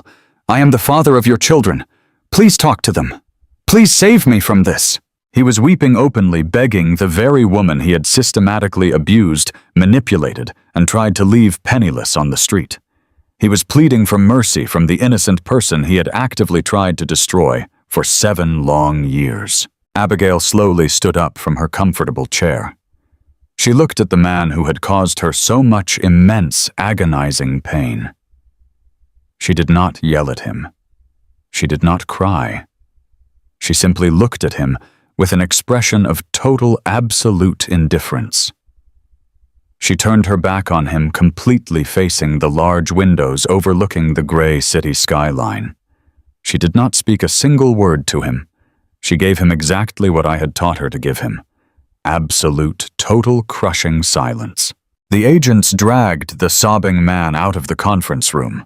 His desperate, pathetic cries echoed loudly down the long corporate hallway until the heavy elevator doors finally slid shut, cutting him off from our lives forever. I walked over to my beautiful, brave daughter and wrapped my thick, heavy arms around her shoulders. She leaned her head gently against my chest and let out a long, trembling breath. The terrible nightmare was finally over. She was completely free. But the swift, heavy justice we served that day did not stop at the 42nd floor of that downtown office building. A federal investigation into corporate money laundering is a massive, sweeping operation that spares absolutely no one involved in the conspiracy. While Trent was being fingerprinted, photographed, and processed into a cold federal holding facility, the financial authorities were simultaneously executing a highly coordinated tactical raid across town. Sylvia, the deeply arrogant mother who had funded this misery, was sitting comfortably inside her pristine, overly decorated suburban living room. She was probably sipping expensive imported tea and waiting eagerly for her son to call and confirm that he had successfully stolen my house and booked their tropical island escape. Instead, her heavy mahogany front door was violently breached by a team of federal financial investigators.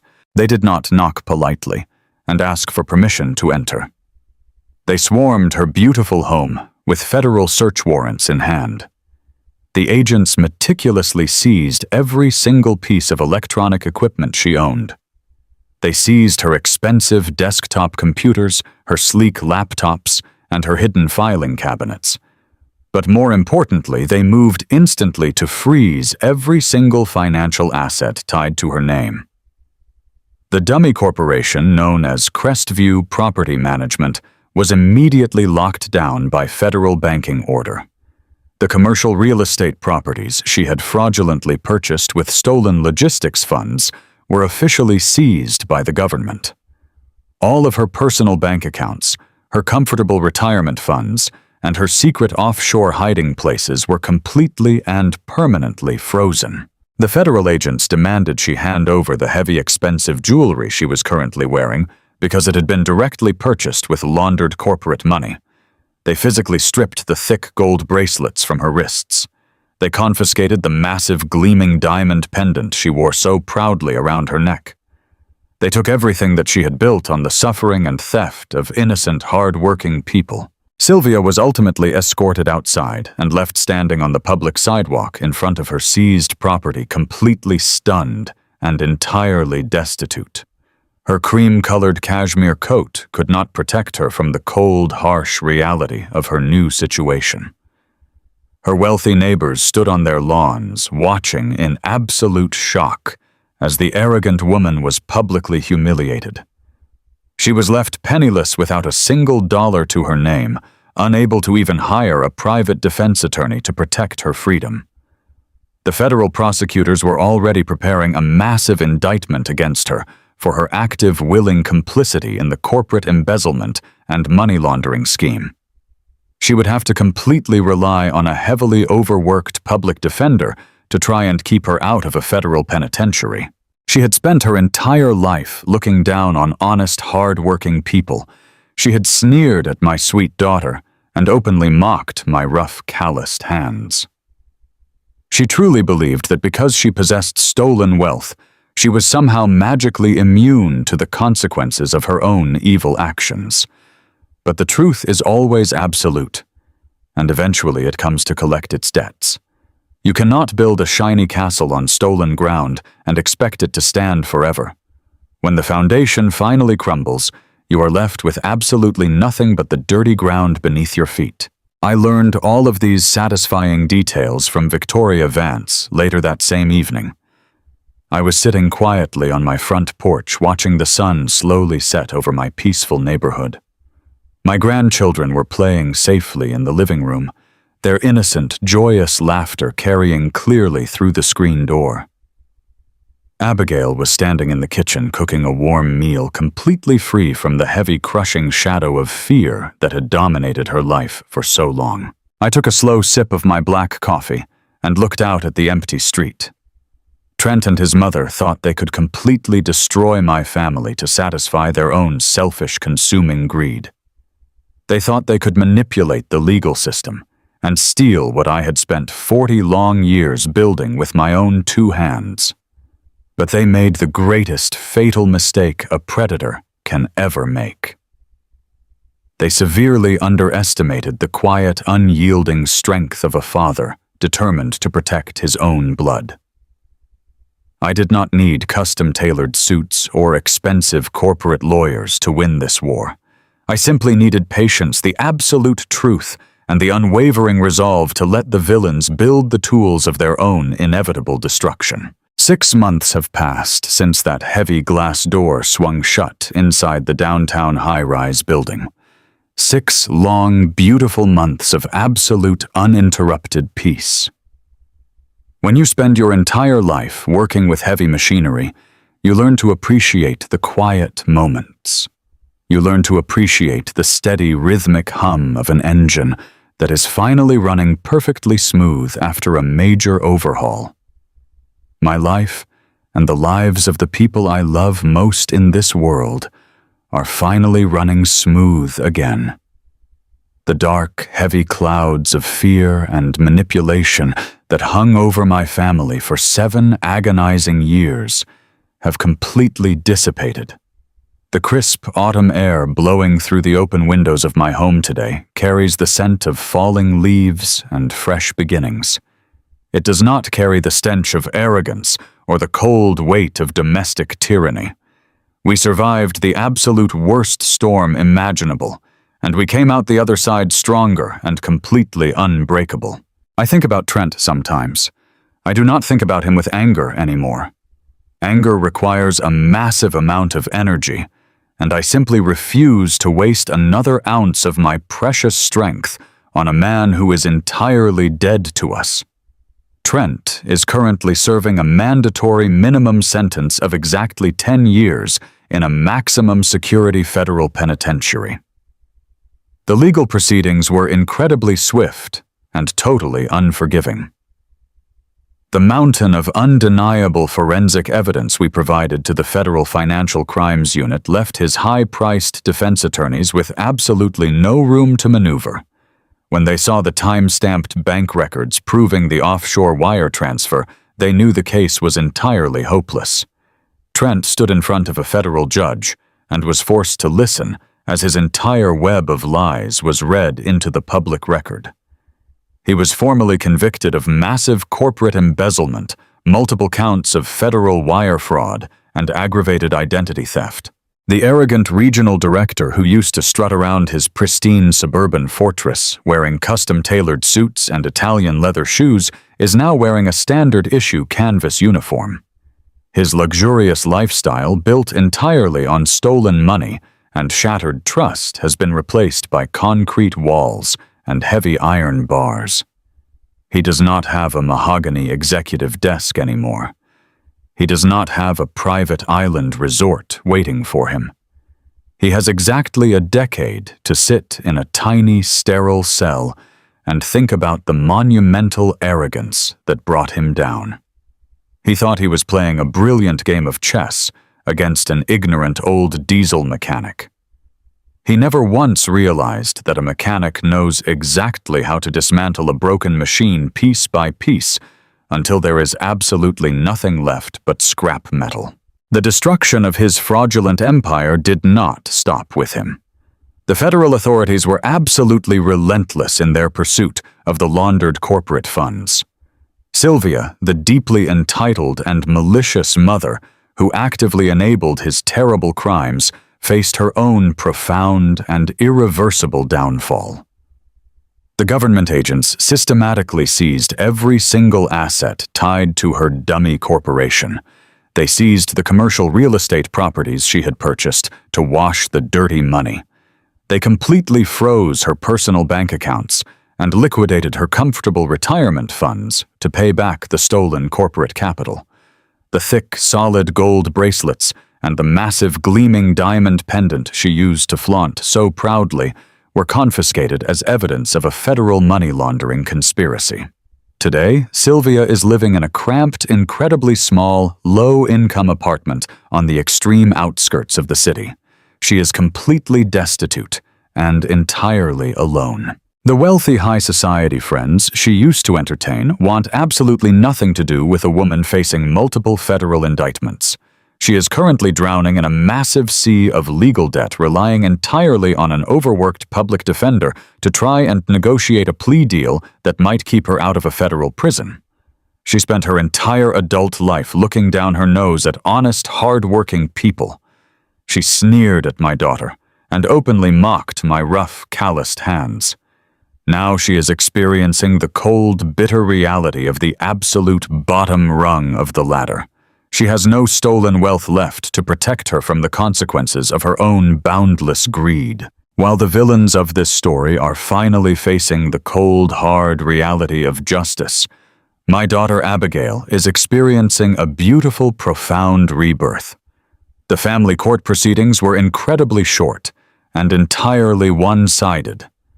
With Trent locked away in a federal holding facility and his true violent, abusive nature fully documented on the official record, the family court judge did not hesitate for a single second.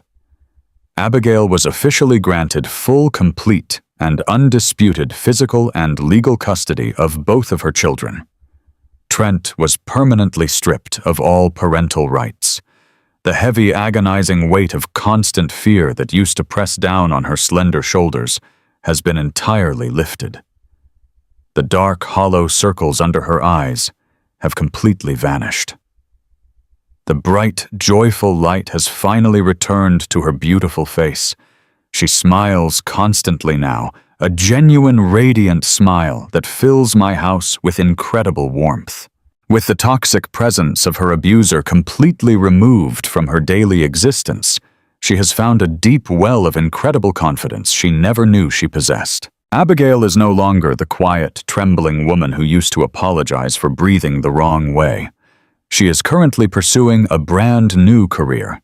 She enrolled in a local community college and is taking advanced courses in early childhood education. She wants to become a teacher so she can help other young children find their voice and build their confidence. Watching her study at the kitchen table late at night, surrounded by heavy textbooks and brightly colored highlighters, is the greatest reward a father could ever ask for. She is taking her life back, step by beautiful step. The children are absolutely thriving in this new, peaceful environment. My grandson, the sweet toddler who used to hide in his bedroom whenever he heard the front door open, is now running happily through my backyard chasing fireflies and laughing at the top of his lungs. The baby girl is growing fast, surrounded entirely by unconditional love and gentle hands. They will never have to know the sound of a man screaming insults over a dinner table. They will never have to feel the cold sting of domestic tyranny. They are perfectly safe and they will remain perfectly safe for the rest of their natural lives. As for the massive suburban fortress that caused so much pain and conflict, I handled that situation with absolute clinical precision. Because I held the official legal deed to the property, I had the absolute right to liquidate the asset. I did not want my daughter to ever step foot inside that toxic house again. I contacted a highly reputable local real estate agent and placed the property on the open market. The housing market was incredibly strong, and the pristine, heavily manicured home sold very quickly for significantly more than the asking price. It was a massive financial windfall. But I did not keep a single penny of that money for myself. I am a retired man with simple needs and a quiet life. I took the entire significant profit from the sale of that house, and I marched directly to a reputable financial institution. I sat down with a trusted wealth manager, and I established a highly secure ironclad trust fund for my 2 young grandchildren. The money that Trent tried to use to fund his illegal gambling debts and his lavish escape with his mistress is now permanently locked away in a high-yield educational trust. Every single dollar of that profit will be explicitly used to pay for the future college education of the children he tried to abandon. It is a beautiful, satisfying twist of absolute poetic justice. He tried to leave them destitute on the streets, and instead his monumental failure has fully guaranteed their bright, successful future. They will go to the best universities they choose, and they will start their adult lives completely debt-free. I spend most of my days out in my garage now. It is a peaceful, quiet workshop filled with the comforting smell of motor oil cut metal and old sawdust. I spend hours restoring antique car engines and building wooden toys for my grandchildren. Sometimes I just sit on my old wooden stool wiping grease from my hands with a heavy red shop rag, and I think about the incredibly long, difficult journey we just completed. I think about the nature of family and the lengths a man will go to protect his own blood. People in this world often make terrible, ignorant assumptions based purely on outward appearances. They look at a man in a custom-tailored corporate suit, and they automatically assume he is powerful, intelligent, and worthy of immense respect.